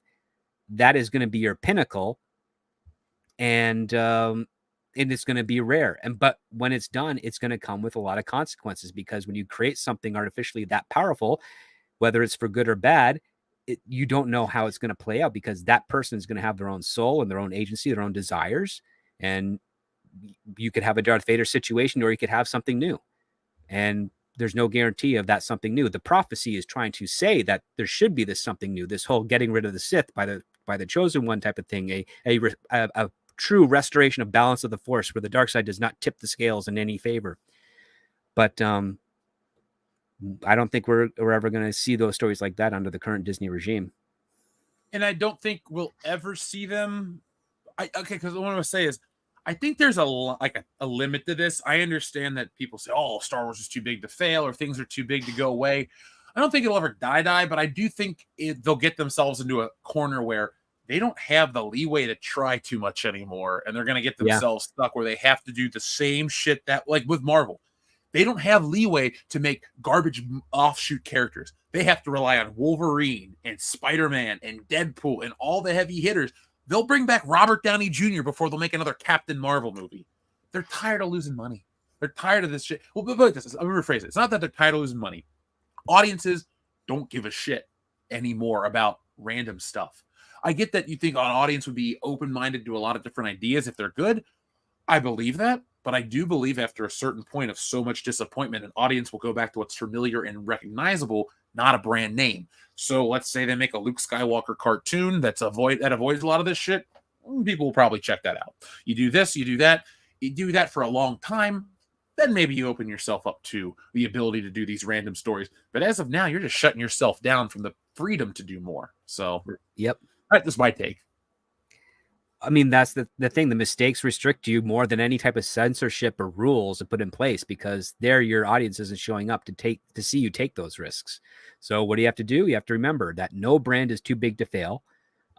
It can always be damaged, and it's up to the audience to kind of find a way, either with their wallet or with their engagement. And obviously the more respectful of that engagement, the more likely it's going to be received positively. I mean, listen, I've seen the bots do it, but I've also seen some accounts that I've seen around for many, many years literally throw some pretty horrible epithets at some of the cast members and creators of the show. And I'm like, dude, they're not going to listen to you if you're throwing those things at them.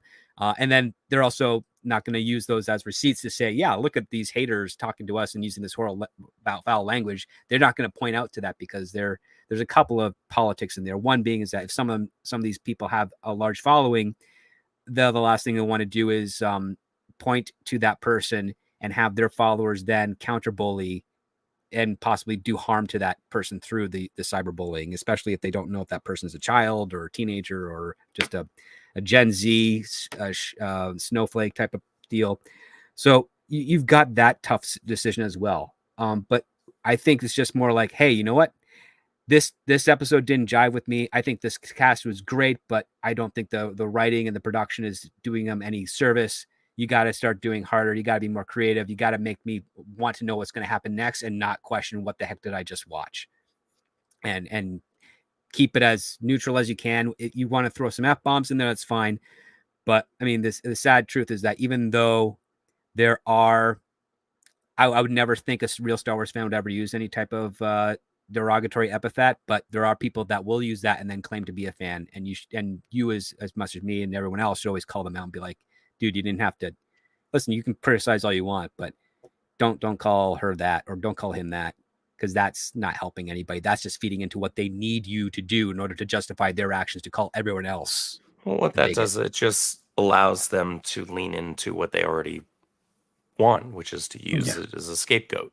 Use the whatever checkbox thing that they're trying to push as a scapegoat matter, where they get to just call us names, right? It's like, oh, well, it only failed and only got bad reviews from the fans because those fans, right, that loud minority, are just a bunch of ists and phobes and all of that, right? And so they just get to lean into that and be like, well, it's not that, normal people don't have a problem with diversity. Yeah, no, that's correct.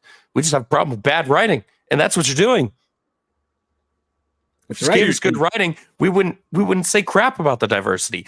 You are the ones saying the diversity bit because you're the ones literally marketing your shit on the diversity bit rather than it just being something that's there. Diversity is neither a positive nor a negative. It's just something that if it's done right, it's organic. It exists. It's a thing. Yep. It's neither a boon nor a detriment. It just is. As long as your story is good and your actors are good, the diversity thing is irrelevant. You could have an entirely black cast, like, oh, I don't know, Family Matters and Fresh Prince and Family Matters in space would be the best concept ever. Bro. Can you imagine Steve Urkel is like a Sith character? Oh, man. Okay, but then you're gonna rile up the freaking Darth Jar Jar people in the chat right now. I don't need that in my life, Jeff. Because that's exactly who that would be. That's exactly what they would say he would be. Jedi Master Carl Winslow. Oh my God! And his young Padawan Steve Ennerkel. Oh, dude, I could see this now. Who turns into Darth Stefan? Darth Stefan, yeah. But I do think they should fight Darth Cosby, like Jim says in the chat. Like, we'll do all black sitcoms as a Star Wars show, And it'll be. I just want to see Jedi Master Carl Winslow. Dude, I want to draw that tomorrow. that's They have like amazing. good times, but it's called like Force Times. I actually want that, like as a book, as a TV show, as a movie, something. That would be amazing. I believe I could get away with it as parody. I'll ask my lawyer. I don't know if I'll ever want to make this because I got to make Stealing Solo 2 and 3, folks. So I don't want to. You do. I don't want to put myself in a box of every. We like, need parody guy. Frankenfisher, Jeff. Oh, you will. I was talking about it at this writing conference this weekend with some other people, and they're like, somebody gave me an idea for one of the covers, and I'm like, that's brilliant. So I had to make a couple phone calls and write a couple checks, but I'm going to make something cool happen. I'm here for it. I'm so here for it. Darth Punky Brewster, Darth Cosby. Yeah, Darth Cosby's got to fight Jedi Master Carl Winslow. And then, God, what's his... Darth Cosby, what's his power? Quaaludes? Yes, Quaaludes. My ally is the Quaalude, and a powerful ally it is. No, He specializes in putting people to sleep with the Force. Yeah, that's not how he doesn't use a force choke. It's a force roofie. You want to drink this drink. Oh, You want to eat the pudding pop. TLJ Screwjob, thank you very much for your very generous super chat. TLJ Screwjob says, stuff like the Acolyte is why I'm super pessimistic about Inside Out 2 doing so well. Different team than Lightyear / Wish. The investors are getting knee pads back on, softball questions again, etc. Now, hold on. There's a two-parter. I'm happy that people like Inside Out 2 in the theaters, but Disney won't figure out what script said about different teams. Always right, never wrong. What do you guys think about TLJ's point there? I think it's a really difficult line to walk because we have to ask ourselves, at what point do we go from, okay, yes, it was a good product, but it was Disney, so I have to call it a bad product. Right? Yeah, Or I don't. Yeah. that's a dangerous line to walk. Like, look, man, I get it. I don't give Disney my money as far as I can, right? But there is an important thing at play here, and it's intellectual honesty. If something is good, you don't have to like Disney. You don't have to give Disney your money. But if Inside Out 2, and I have no dog in this fight. I have no interest in the movie. Same. I've just been told by most people whom I trust that the movie's fine or even good and fun and bereft of all of this other nonsense that tends to permeate most of Disney's products these days. And that's not present in this film. From what I am told, again, this is me speaking as a third party because I have not consumed the thing myself. I don't usually like to speak on things I haven't consumed myself. However, if that, supposing that is the case, if it is good, we should still call it good, right? I don't like EA. I'm a gamer. I hate EA games. EA is a blight on, what's challenging now for EA is to make good games for the most part. They're a blight on the industry, as are many Western developers at this point. However, not only was Jedi Fallen Order and Jedi Survivor produced, or rather published, by EA Games. They weren't the developers, and to be fair, they didn't have their sticky fingers in the development of both of those games. How can I tell? Because I played the games, and they aren't crap. And usually EA Games makes a game that they stick their sticky fingers into. Crap. It's also a Star Wars product, and it's also a Star Wars product in the era in which Disney is in control of the IP. Despite both of those things, despite the fact that I hate EA Games, despite the fact that I hate Disney Star Wars, and I hate everything Disney's done to Star Wars, I have played those games, and I love them because they're bereft of the stuff that EA and Disney tend to do. So what am I left with here? Do I say, oh, well, all Disney Star Wars sucks, so I have to just then say, oh, well, Jedi Fallen Order and Jedi Survivor suck because it takes place during the Disney era? I would be lying. The game doesn't suck. The game is actually great. There are fantastic characters in there. They don't make some weird point about gender or race or any of that stuff in the games.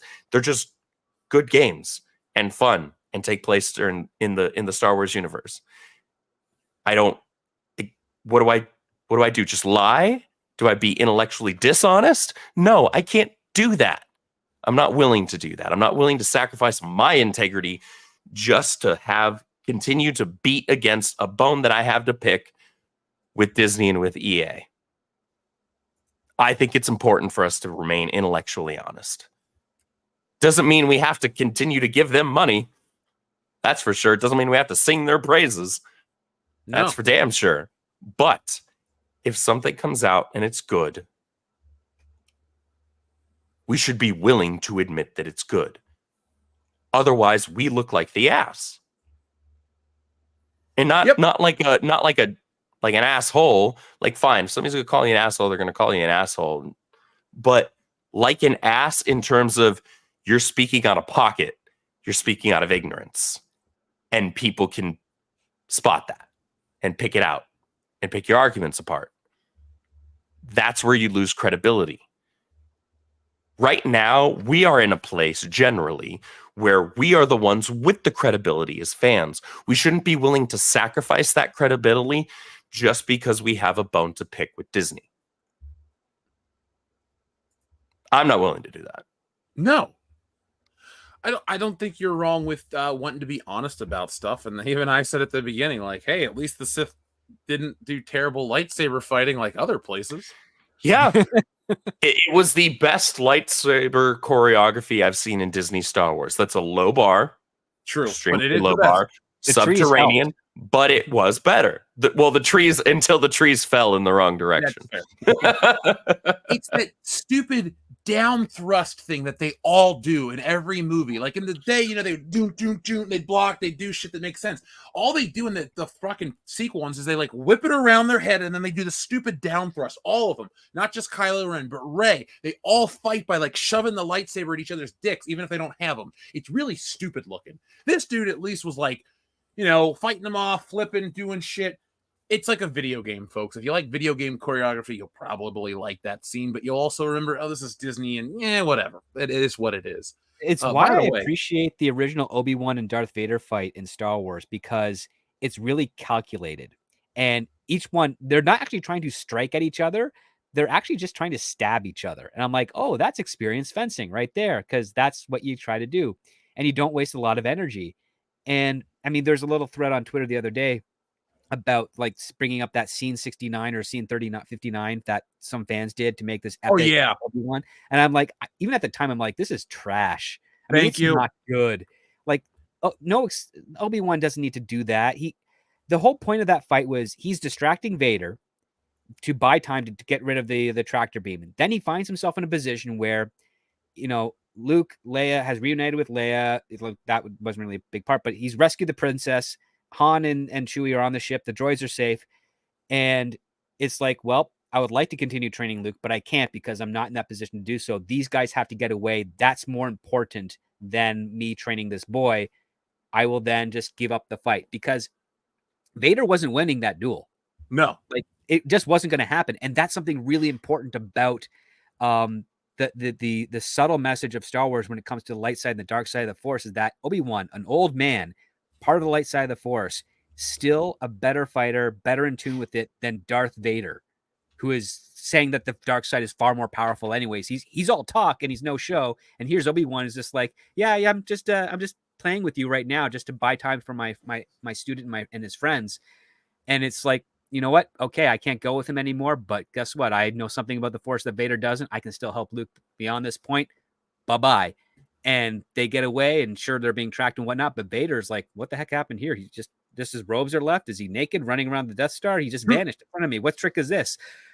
Regardless, we don't know, but what does it prove? It proves that the light side has something to it that's more in tune, more pure than what the dark side is. And that was what the whole point of the scene was. Yes, Lucas did remark like, yeah, it wasn't great that he had to limit the lightsaber scenes in the original trilogy because all Luke had to learn from was a dwarf, an old guy, and a robot man. I'm like, okay, I understand that connotation's there. But then you do the amazing battle that you saw in the Phantom Menace, and you're like, wow, this is really great. But it makes more sense for Obi-Wan to be that energetic and that courageous because he's a younger, not as well vetted or experienced master of the Force.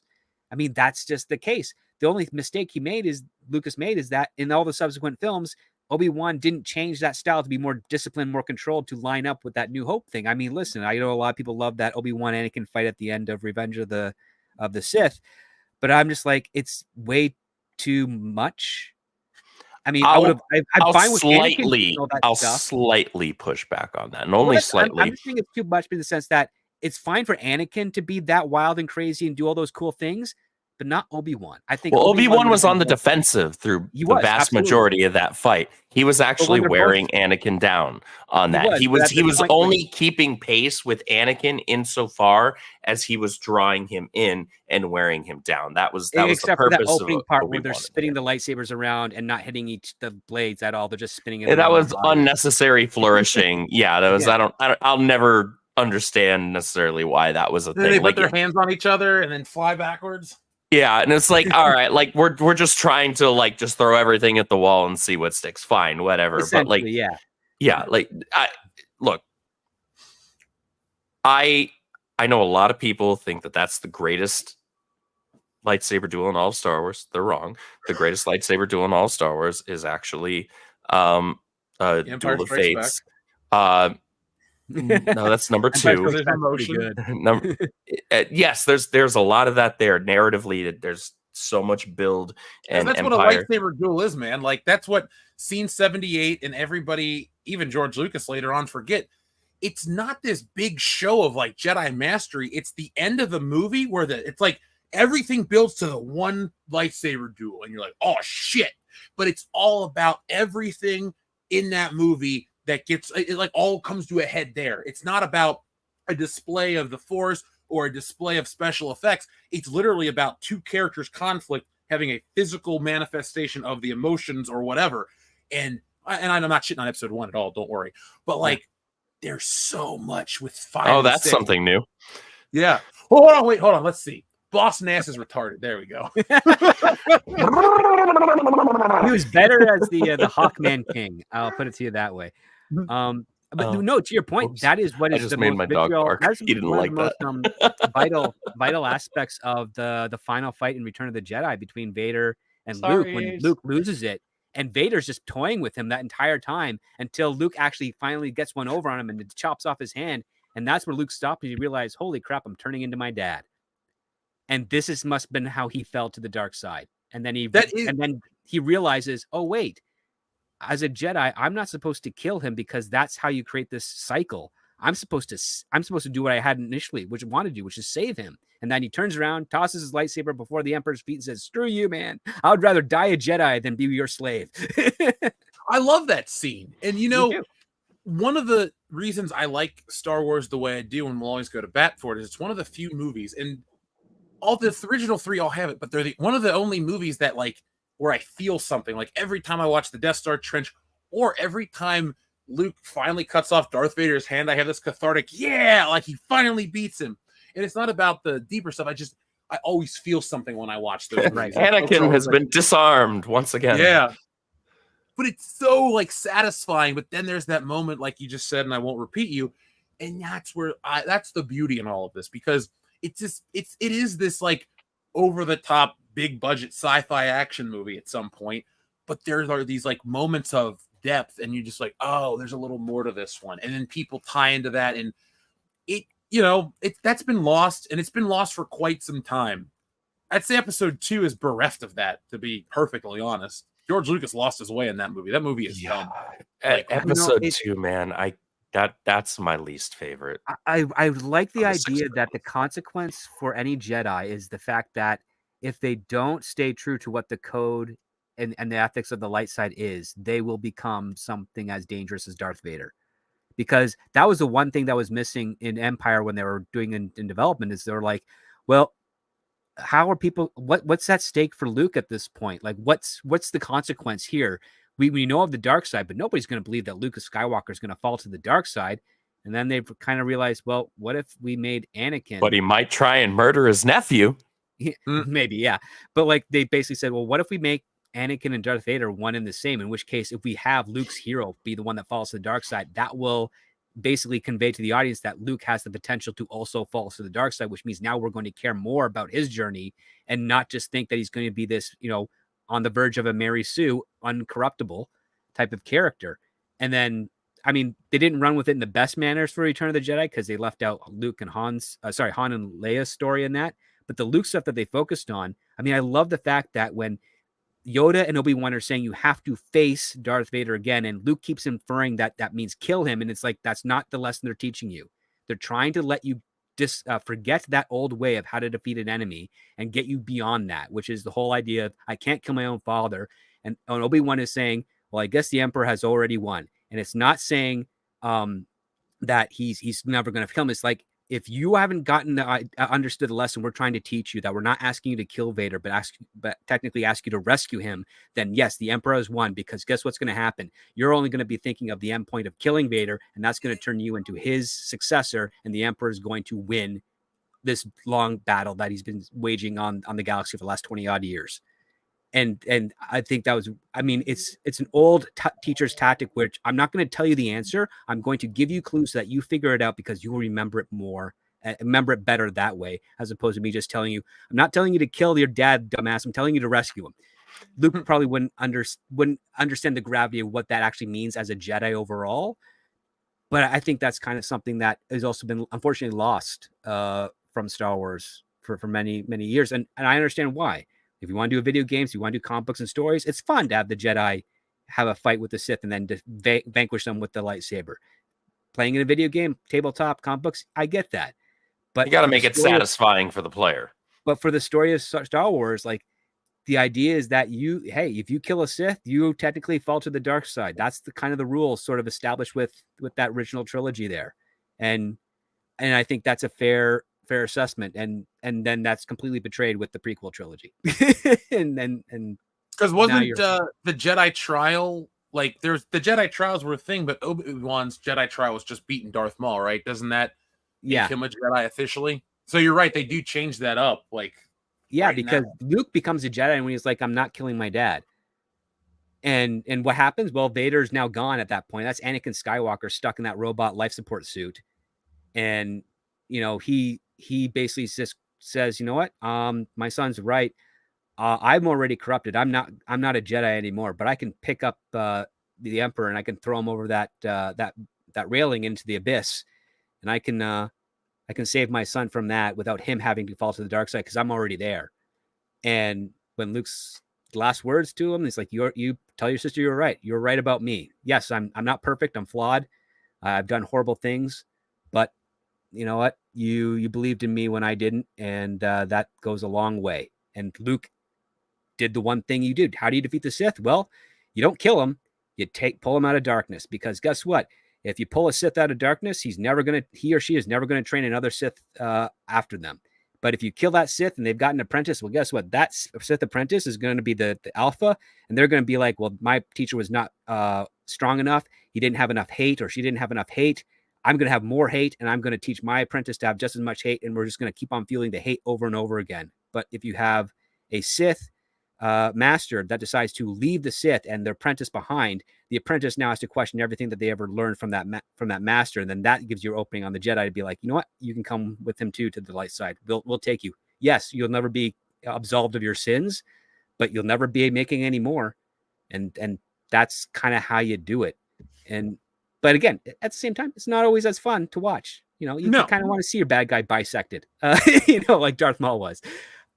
With a little bit of blood spray, which was blood evaporation. Yeah. Yeah, it's like we got cauterized wounds, we got bloody wounds. It just depends on who gets cut open by a lightsaber. Hell, modern day lightsaber is just a slight inconvenience. You'll get right back up. There's a flesh wound, as we said earlier. Builds character.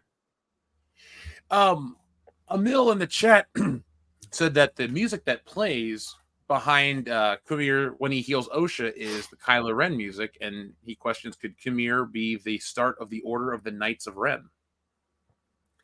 Do we have any more information on that? Because they were supposed to be a big deal in episode 7. They were cut out into a flashback, and then they kind of show up in episode 9, but they're not really imposing. But the Knights No, of they're Ren were vanquished never quickly. set up to be anything that were like pre-Battle of Yevon, were they? No, they They were were, action figures to be sold. yeah, they were. There was nothing narrative, certainly not substantive, They didn't even about have the Knights lightsabers of Ren. themselves. Yeah, Yeah. they were literally just like suggested and hinted at in episode 7, and it's like, okay, so we get nothing about these guys, and that was before I think most people realized. Some of us did already, that Kylo Ren was a nothing character, and there was nothing really imposing or intimidating about him. He was a really horrible Dollar General knockoff Vader, and a pretty worthless villain, as was every villain and most characters in that trilogy. But yeah, no, I don't see. Okay, I won't say I don't see how they could do that or how they would do that, because this is Disney Star Wars we're talking about. We already know they don't care about what they consider canon, because they ignore stuff within the window of what they actually consider canon, as long as it's convenient for them to do so for whatever story they're trying to tell. So, I mean, I guess they could very well try and do that. If that's what they go with, sure, why not? I guess I don't care. That's you hinting at characters that I already didn't give a crap about. Like, I don't. You're hinting at stuff for the sequels. So what? Like, Yeah, you're never gonna pay yay! off the Knights of Ren. Yeah, like, you are not getting a payoff for that. I'm sorry. Like, for the 3 people out there that are still holding on, that were excited after episode 7, that the Knights of Ren were going to be a cool reveal at some point during that trilogy. I hate to be the one to break this to you several years later. You're not getting it. No. It's not happening. I'm Mhm. sorry. I don't like to break hearts, but I'll do it if I have to. Now, I want to ask you guys this because we're getting kind of late, but I wanted to get your take on one other thing, not the Acolyte. What do you think of that Superman costume that's popping up? Script, we'll start with you.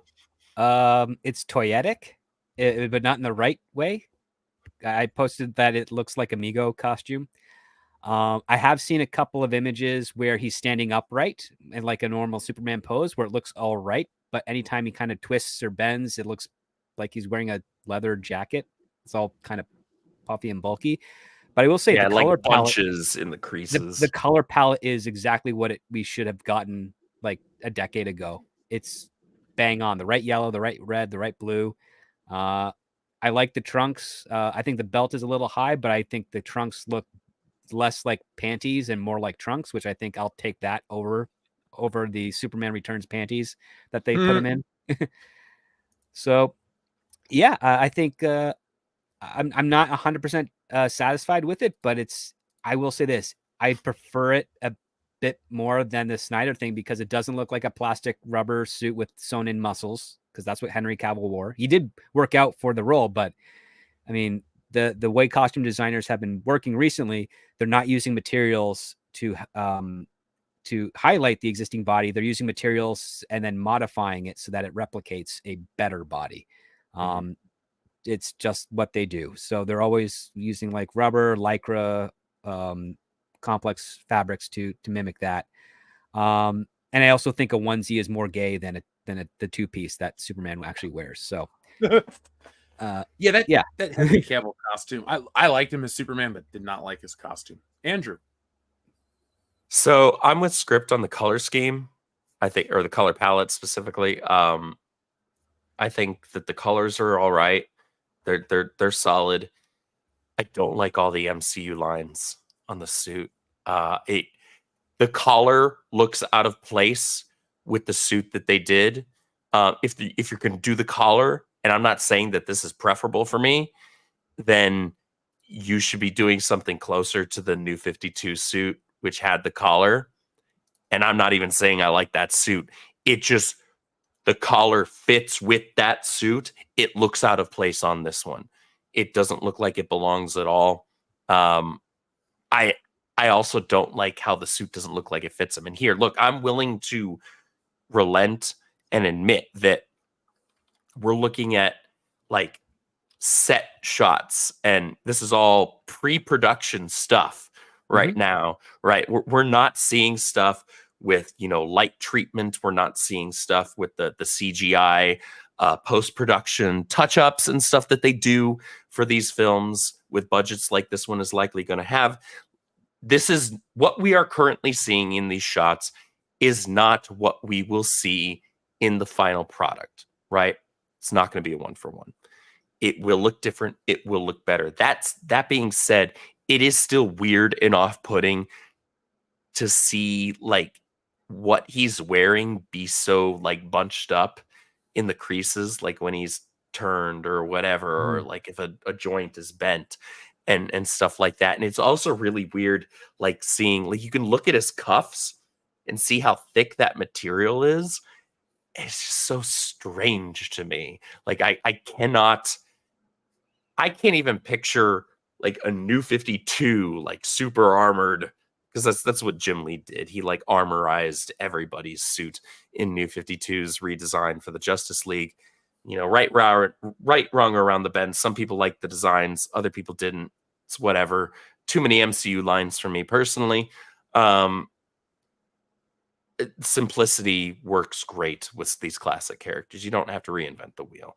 Superman's costume requires very, very minimal tweaking to quote unquote modernize it in terms of making it look like it's not out of place entirely. And at least for me right now, it looks out of place. I'm not overly fond of it. That being said, I'm willing to be proven wrong with the final product. I'm looking at more pictures of it now. It's not the worst Superman suit we've seen on film, but Superman just doesn't look imposing. And I don't mean like he's supposed to be scary. He doesn't look super. Like when you know Jim Lee drew Superman in Hush, or the regular Superman title. And that Superman is awesome. I have a figure of it right here. I love that design.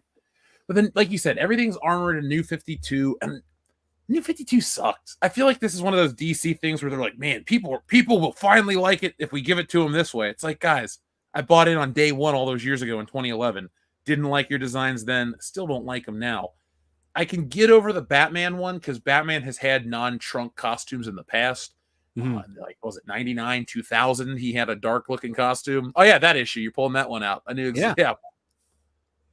Good-looking shit. That's my favorite, man. Oh, it's Hush. Well, that's why my action figure is from Hush. So there you go. I love Jim Lee Superman. Jim Lee's the man. I can love his artwork. But we'll reserve judgment for the movie. We'll reserve judgment for more. And yes, script. Of course, I agree with you that this isn't what we'll see on film. Or maybe it was you, Andrew. I'm sorry. On the flip side, on the flip side, you have this. Superman. Okay, I bought that book just because Jim Lee did the art. I did not like it. He did. The story is not good, but this is a lot of pages of nothing but Jim Lee art. So just as with All-Star Batman and Robin, it's hard to read, but it's really pretty to look at. I will say this. Some of the set photos that have been released are quite... James Gunn's kind of doing it again. He's making fun of Zack Snyder because he's got what looks like the Authority putting Superman in cuffs. And I'm like, oh, man. He's mocking the fact that there was that big promotional poster of Superman in handcuffs back in 2013. And I'm like, he's having fun. That gives me a little bit of hope, but yeah, I'm with you guys. I mean, I will say this, you know, what's funny? The suit from the waist down looks normal because it doesn't look like it's bulkier, like he's wearing like cargo pants or anything. It's just that top half. It looks like a jacket. And it's, the material looks too thick. It's like, come on, buy into the fact that he has to wear this costume underneath a suit and tie, guy. I mean, come on. Yeah, well, there's that. Like, how am I supposed to believe that? Like, in the New 52, it looks so bulky. That's so strange. Like, in the New 52, they kind of explained it away where it's like, okay, somehow the suit kind of just materializes. Like, okay, whatever. Like, that's not nearly as iconic as him just having it underneath his stuff. And, ripping his shirt open, and he got the S symbol and everything there. Like, that's iconic imagery. You can't just throw that away. Well, I guess they think they can. Well, I think you certainly can't replace it. I think that a terrible idea that was introduced by DC is the fact that Superman's costume is now not something his mom made from the blankets, that were wrapped with him. It's now, no, this is like a Kryptonian formal wear or something of that nature that was somehow left for him, and that's what he's wearing. And it just doesn't feel right. It feels like, okay, so it's a Kryptonian costume that he's wearing. It's not something his mom made him to help, save people. It's no Kryptonians. They all wore primary colors and capes as they walked around the planet of Krypton. I mean, okay, sure, I'll buy into that, but why send that with their kid? It's. I'm looking at another picture of the costume. It looks like he has knee pads on in the picture where he's getting arrested by the military and whoever that. That's the Authority, I think. Yeah. Okay. I think it's Authority. If it's supposed to be like Ultraman from like another universe, why have him clad in black? But I think it's Frank Authority. Grillo in this movie? I think so. Because I'm just saying, like, that dude, it looks like he's just playing the character from Captain America now. I don't like seeing a ton of the same supporting cast in all these different superhero movies because it's like, you're just the guy from the other one. Great. Right. Like, it's like, how many universes are you in at this point? I will say they did get a good actress to play Cat Grant. She looks great. She does. I will say that. She looks hot, and like that's what you want. I like the shot, the Jimmy Olsen character. He looks good. So that's the big surprise casting for me, where Jimmy Olsen actually looks like Jimmy Olsen rather than, dollar store Jon Stewart, which is what the CW gave us. It's like, wait a second, I'm supposed to believe that this is a dweeb? Like, no way, dude. Like, this dude looks like he was a star running back. Like, what are you talking about right now? No, he was actually an actor that was taller than the guy that got to play Superman on that CW. He looked more imposing than was Tyler Hoechlin. Is that his name? Tyler Hoechlin. Yeah. He looked taller and more imposing than the guy that they had playing Superman. Like, I'm sorry, man. Like, you can't sell me on that. Give me a break. Yeah. I don't. Just too much detail, man. Not necessary. But I will say this: that will probably look like a pretty good action figure when it comes out. Oh yeah, I'm sure the figure will look great, but like, it's just too many. It's too busy. Yeah, too many MCU lines. You don't need all that stuff. And again, I don't like the collar being there. If you're going, I don't like this hybrid between classic and modern. Modern being the New 52 suit. And Pick the funny one. thing is, Pick a people lane, man. For the last 13 years, people bitched about the New 52 costume to the point where DC just said "fuck it" and went back. They literally decided, okay, fine. Here's his new suit. When they kicked off Rebirth, and his suit was almost 1-for-1 his original suit, but he didn't have the trunks, and instead he had a red belt with like a kind of a similar shield on it. And then they wound up even moving on from that, and they're like, fine, here it is. Here's the classic suit. Be happy. And people were like, hey, look at that. Look how easy that was. Yeah, the day they went back to it is the day I said, hey, I'll support Superman stuff. And I picked up, was it Action Comics 1000 that had the original suit back in it? That might be it, yeah. And I bought every fucking cover of the book because I went, hey, Superman's back. I'll buy this book. And I read it, and it was pretty good. From an art standpoint, if the character doesn't look the way I want him to look, I just don't buy it. Like, the mistake I made, but luckily I found the book real cheap, is when Spider-Man switched to that red and yellow suit with Iron Man. I said, fuck this costume. I'm not buying this book. And I skipped all the Iron Civil Spider War books. Yeah. And then he went back to it. I was like, shit, I got to find those. So I found every printing and stuff for really cheap. But like, I don't, the only alternate costume I've ever been okay with was the black symbiote suit. Batman is a little different because it's like short ears, long ears. There's different interpretations, and I'm okay with that. But Superman just, I don't know, man. Does he have a regular cape, or does he have Spawn's cape? I guess it depends on whether or not McFarlane's trying. Dude, I know this isn't popular, but like Simon Bisley and a couple of those guys from the 90s, I just don't like that look of Batman. I don't. Tim Sale Batman, I don't like that one either. I just don't like Tim Sale's art. Yeah. I don't like Tim Sale's art. I don't like Frank Miller's art. Depends on the era of Frank Miller. Some people will hang me for that, and that's fine. I don't Oh, like I their will. art. It depends on the era, honestly. Like Dark Knight Returns or Dark Knight Strikes Back and on, yeah, I'm with you. But like, you know, Dark Knight Returns, the original one, or Sin City, or some of these things, like they're very. Frank Miller made it to where he made it for a reason, but I don't think he like is still Frank Miller. So, Yeah, no, he lost a lot of what made him him during the decade of the 90s. I'll just put it that way. Because I liked his art on Daredevil a lot. Yeah. I dug the stylized stuff he did with his Dark Knight and Batman Year One stuff. Sin City, I think, is really him as pure as you're going to get. Now, remember, he didn't draw Batman Year One. He just wrote it. Right, yeah, he wrote it. But it definitely has a lot of his styles that he used in the other ones. I mean, it was, what's his name? Gibbons? Drew it? No, David Mazzucchelli drew Batman Kelly, Year thank One. you, thank you. David Mazzucchelli, but what he did is like he did the Frank Miller lips in Year One. I'm pretty sure because I'm like this looks like Frank Miller lips, like the unnecessarily pouty styles. I liked that, like 80s comics, man. I know I go on about this all the time, but that 80s comic look, oof, I fucking love it still.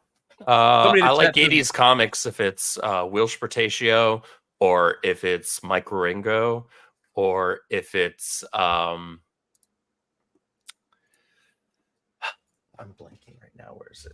It's literally be right in here, and Yes, Freddie. me right in the Superman face. has had an S on the back of his cape for decades and decades. I'm pretty sure Kurt Swan back in the 50s. That sounds right. I think he had it on Superman. there. Yeah. You know, Oscar the only Jimenez. reason they took it off for animation was because it was too complicated to animate at the time. Mhm. And then the same thing when they did Superman Returns, they're like, well, we're going to be CGing the cape for a lot of the flying scenes. We don't want to have to CG and render an S on there. So we're just going to make it a solid red. And then they just kept that through all the way. And I'm like, oh, wait, James Gunn's like, screw it. We're not CGing this cape. We're putting the golden S back on the cape where it belongs. I'm like, yeah, that's right. And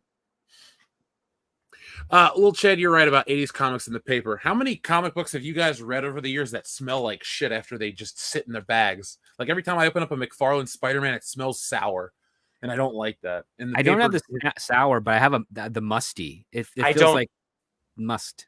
I don't open up my old comics. I keep them sealed in their bags and boards. If I want to reread stuff, I get the trades or the omnibuy. But I'm not spending money on a back issue that's a couple $100 until the dealer opens up and lets me see every page, because I don't trust independent comic book store grading, because they're a lot of times they're run by shyster guys that are just trying to get over on you. So like if I'm spending, let's say $175 was what I paid for Spider-Man 300 years ago. I said, I need to see it. And I was like, Dave, open it up for me. And he sat and showed me every page and was like, is it good enough? I said, yeah, I'll take it.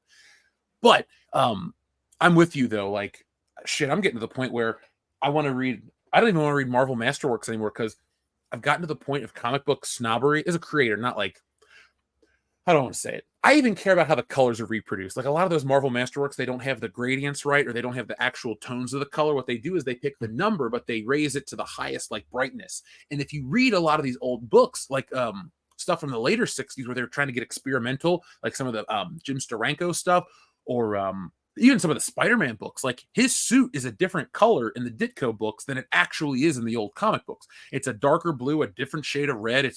It's way cooler looking than this like blown out super red, super blue. Mhm. And so I'm getting to the point where now I'm buying new reprints of books that have the old colors done the right way from a German company called Taschen. Those are the shit. Like those are like the best reproductions of classic Marvel books. Man, I love it. Rant over. Sorry. No, that's good. You're good, man. Again, I think it has to do with like, again, a lot of the comic books that I have are back in the days from the newsprint and pulps, like paper. So it's very, very fragile. It's not like that photo paper that you get more recently today. But it smells like elementary school whenever I open them up. So you got that musty smell, and it's like, okay, it's good. And then you kind of flip through them, but you have to flip through them way more delicately than you can normally, because they will tear effortlessly. Mm-hmm. Oh yeah.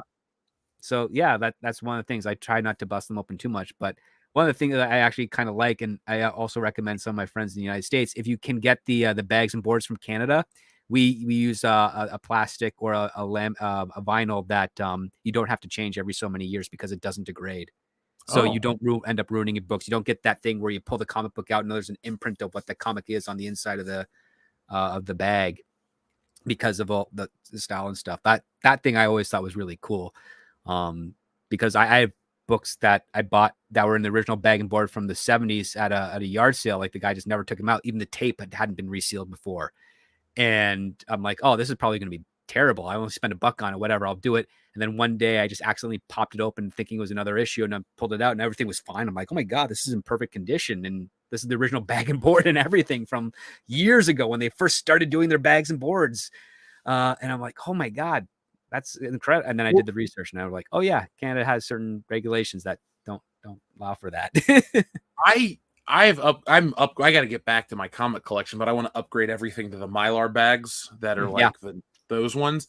But yeah, I shit for the ones that I ship out for the books, I put them in the higher end plastic too. So folks, when you get one of our comics, you don't have to rush out and switch the board and bag. Just keep it in there because it's a higher quality one. And I use Golden Age bags too, so the books don't get crushed on the spine. It like keeps them nice and tight without having, because my books are thicker than a comic book, so I don't want the board and bag to ruin it for you. So yeah, I am a comic nerd as well as a comic creator, and I will probably read some books tonight because I found out today is Alex Toth's birthday, or at least an hour ago it ended. So I'm going to read one of my favorite artists. What do we got here? We got Zorro. So we're going to read some Zorro before bed. Oh, yeah. Great. With an introduction by Howard Chaykin. That guy is the man. I'd like to meet him one day. But guys, I will just ask you this as a closer. Do you before I show the image, do you think the audience, okay, how do you think the world will receive this new Superman movie? Just a guess. Cautiously is the best way I can put it.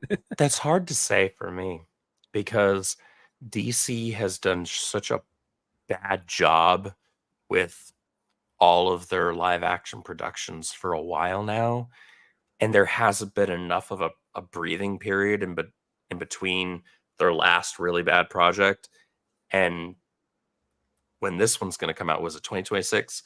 2025. 2020. So next year. Jeez. So I don't know how much of that audience apprehension is still going to be there. I know that comic fans, we want a new Superman film, a good Superman film. So like, I'm rooting for this to be a really banger movie. I want this to be great. Like, I want to finally have a Superman film that I can say was fantastic and came out in my lifetime. I haven't been able to say that. I haven't been able to say that. We're too young for that, man. Isn't that weird? Like, we joke about how we're so old, but we're also too young for a good Superman movie. Yeah, no, we've got plenty of Spider-Man. We got a few Batman films that are solid, but no Superman. Yep. We've lived through the best Batman films. Yeah. So far, yeah. Yeah, 89 and Begins. I will say this. If the trailer uses the John Williams theme, you're going to get a very strong Friday open or Thursday preview open. Here's the thing. They have to knock that trailer out of the park. If that trailer is just an absolute banger, I think Script's right. They might have a really great opening weekend. Oh, I saw Superman for the Quest for Peace in theaters. I am old enough for that. I was a toddler. I will say this, though. I suspect the trailer is going to have a lot of Lois Lane dialogue just because Rachel Brosnahan is very good at talking. She's going to be the one kind of leading the narrative of that, but the highlights will definitely be around Superman. Don't lean into whatever counterpoint's going to be that this is a Lois-centric film. It's not going to be. We know that. I will say this, though.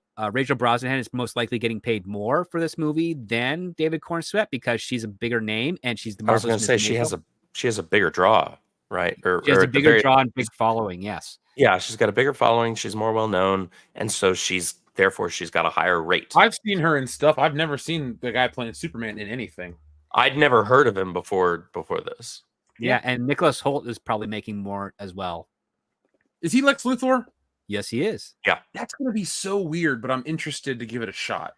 Well, we've already seen him bald in Fury Road, so Well, I mean, he's an actor that I've followed for over 10 years now, and he's fairly entertaining every time I see him. Like Warm Bodies was the first time I had ever seen him in anything. And then he shows up in X-Men, and he's in a couple other things I've watched. Did he play a historical figure in something? He wasn't Stephen was Hawking. in Renfeld. He was Renfeld in Renfeld. That's what I was He was thinking. also He was really good J.R. in that. Tolkien. I never saw that one. Yeah, he was J.R. Tolkien in the Tolkien. I'm in the minority of this audience. Like, I respect the guy and all of his work. I just am not a fan. Like, I don't Totally fair. dislike it at all. If somebody's like, "Oh man, let's watch Lord of the Rings," I'm like, "Let's not." I don't want to be here for a week. Fair enough. I am sorry, I don't mean to sound like I'm coughing into the microphone, but excuse me. I do want to see Superman be great again. If the John Williams score plays, I'm there. I'm hooked. I'm going to see it for the show no matter what. But if I could get the Superman movie of my dreams, and I want you guys to say this before we go, I'd like to see the Fleischer serials adapted into and I don't mean a 1-to-1, but I'd like to see a Superman that is only that powerful. Like when he gets hit by that energy ray, it knocks him back and he has to pick himself up and push his hand and punch it to the music and all that crap as he flies back up. I want to see I'm literally seeing the scene in my head. When isn't it awesome? Like it is pretty great. I still stand by that version of Superman is the best version of Superman. And it came out 42 years before I'm born. Like it's Superman not the animated series is that's a good one too. That's mine. He's up the there. Ruby Spears is also pretty good. Oh, from the late 80s? Yeah. It not only does it have a great normal episodes, but it has these vignettes at the end of each episode, which is actually like it really captures the sentimental aspect of Superman in his relationship with Mom and Pa Kent. I mean, you just fall in love with it. It really, I think it only got one season because it was too expensive to make because they animated everything. Like he had the LOS on the back of the cape, and it was all trying to be Neil Adams style art level across the board. Lex Luthor was not the billionaire at that time, even though he was in the 80s. By that point, he was still the eccentric, criminal mastermind. But it was all really like, I mean, you're hard pressed to find a really terrible Superman cartoon. I'd say I like most of them, to be honest. Jesus, I think this is Gil Kane production artwork on this cartoon. Yeah, It is. I can tell by the body. Anyway, long story short, I need to watch this show. It's not on HBO Max, just Max. That's the part that pisses me off about Max. They don't have all the Warner Brothers DC cartoons. It's like they have most of them. They have the stuff that we grew up with, but they don't have like the Olin Sewell voiced Batman cartoon from the 60s and 70s. They don't have this show. They're missing the Super Friends, actually. The Super Friends aren't on there currently. That's not acceptable. Right. I think they only have the Hanna-Barbera Batman cartoon show. I think they don't have the one that the Adventures of Batman and Robin that followed after that. And they don't have the Super Friends. They don't have the Ruby Spheres. I think there's another one. I think HBO doesn't even have the Aquaman cartoon because there was an Aquaman cartoon. That was my first introduction to the character because he refers to one of the Acolyte as Tadpole the whole time or something. I remember renting that on tape, and I'm like, okay. And I used to laugh watching it because when Aquaman would swim, it was always the same shot of him going sideways with his feet. Kind of like how George Reeves always flies in the same position. He just jumps out the window and same shot. Yeah, reused animation. Yeah.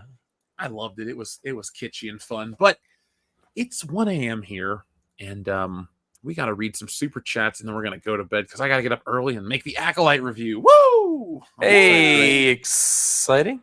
I watch it, so you don't have to. Sean Carter, not Jay-Z, says Darth Roman Polanski faces Jedi Chris Hansen. Oh. A match made in space. How are you, sir? Why don't you have a seat? General Kenobi. TLJ Screwjob, thank you very much.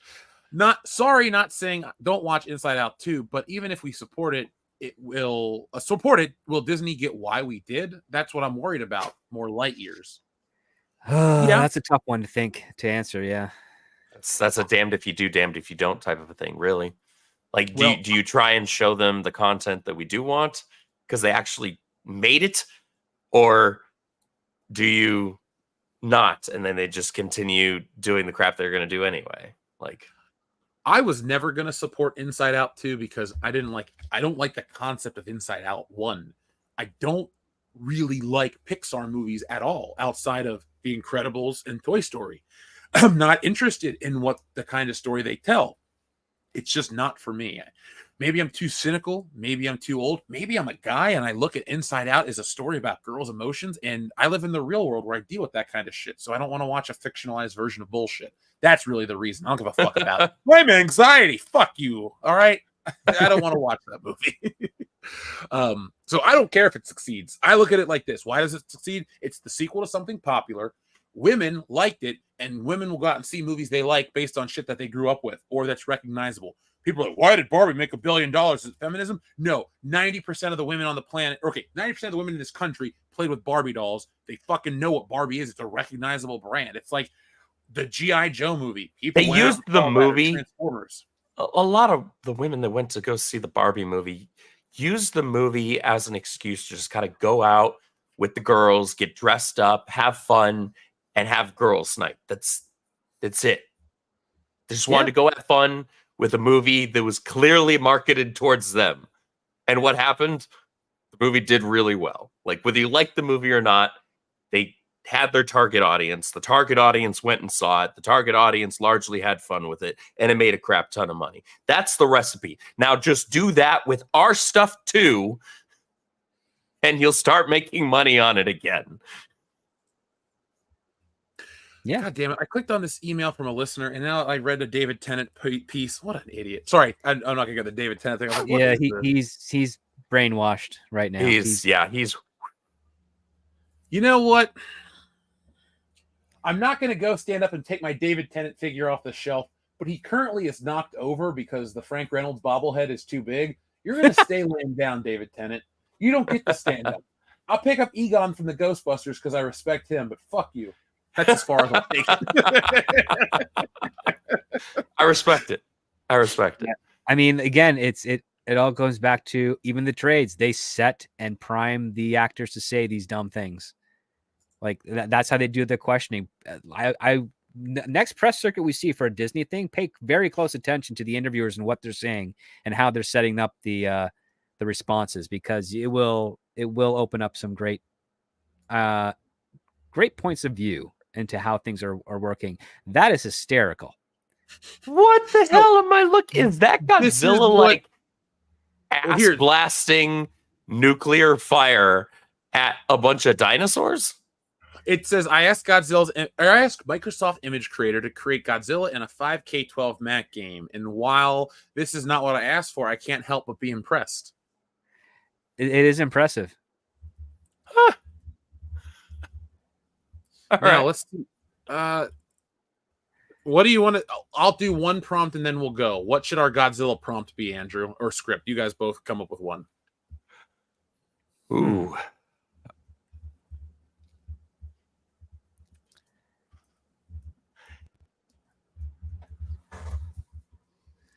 Twin Godzillas in space. Twin Godzillas in space? Yeah. All right, script. What's the art style? The art style. Let's do Fleischer Brothers art style. Let's see if the AI knows that. Okay, let's see. Did I spell Fleischer correctly? Yes, I just didn't put a capital F. Great. Thanks, Google, for correcting me. This should be interesting. All right.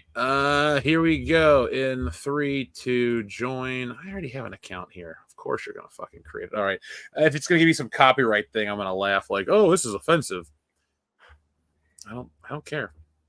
That's not why we're here. Crack, thanks for sharing that on your was he sharing on a Discord, he said? Oh, Telegram. Okay. No, I will say this. I never would have imagined to see Godzilla, after eating, I guess, a lot of Taco Bell, fight dinosaurs that way. I don't know what y'all are eating at Taco Bell, man. Like, I've never had this problem after having Taco coming out of Bell. a tube. That's wrong. That's why you don't Shit. go to Taco Bell. Well, Andrew, to bounce off what you're saying, like everybody, even they did a South Park episode about how Chipotle makes you shit blood. I've eaten Chipotle way too much in my life. It's never made me sick. I don't. Well, you Yeah, built I've up had- immunity. I've had Chipotle like maybe 6 times in my life, and I've never had an issue from it aside from being like, yeah, that was kind of like some weak Tex-Mex. That's fine, whatever. Well, the thing I like about Chipotle is you just tell them exactly how you want the burrito, and they have to follow it, and they have to give you as much of everything as you want except the meat. Now, when I go to the Chipotle before to the movie theater, my burrito is usually the size of a small baby. And so I asked my friend to sneak it in his giant bag that he sneaks all of his other stuff in because I can't put it in any kind of pocket. But that's why I like Chipotle. I pay $11 and get a giant burrito. Is it the best That's burrito a I've really ever good had? price. No. No, is a we have good fair a price. enough. burrito joint in here. You have to pay $20 to get a 2-pound burrito. Really? Yeah. Wow.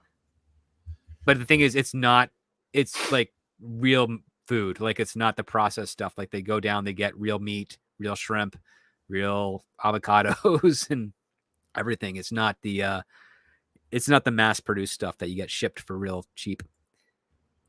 So here's our first twin Godzilla monsters in space in a Fleischer Friggin' studio. joined style. at the hip. I know. They've got Siamese one. Godzilla. They have a shared leg there. Well, I. Oh, that's funny. This They're is on Andrew. excited. This one's pretty gnarly looking though. And again, it looks like they have a shared hip. Yeah. And let's see the final one. I like that one too. Yeah. I mean, they didn't really capture the Fleischer design, but they really did. That I think that's more impressive on the sci-fi angle. Yeah. Like that's definitely like 40s sci-fi pulpy style. Mhm. And in the front too, I love the foreground, the computer dials, the the instruments, even the vintage style space helmets. I feel like these are the ones from like, was it Godzilla and Planet X or whatever? Like this Think kind of so, looks yeah, like yeah. those characters down. Ha, ba, da. On my back. Yeah, you're back. You're back. Yeah, here, here. You haven't gone anywhere. Well, on my end, everything cut out, and I was like talking to nothing. Oh. So. Oh, That's what did I'm it? Yeah, no, nothing cut out on our end that I could tell. So guys, while we're saying our goodbyes, I will type in one more. But Script, tell everyone where they can find you on the internet and tell them about your wonderful Patreon. Well, what's really awesome about my Patreon is tomorrow I've got a written review of the Beverly Hills Cop pilot that was shot in 2013 by Sony and CBS. That actually has some.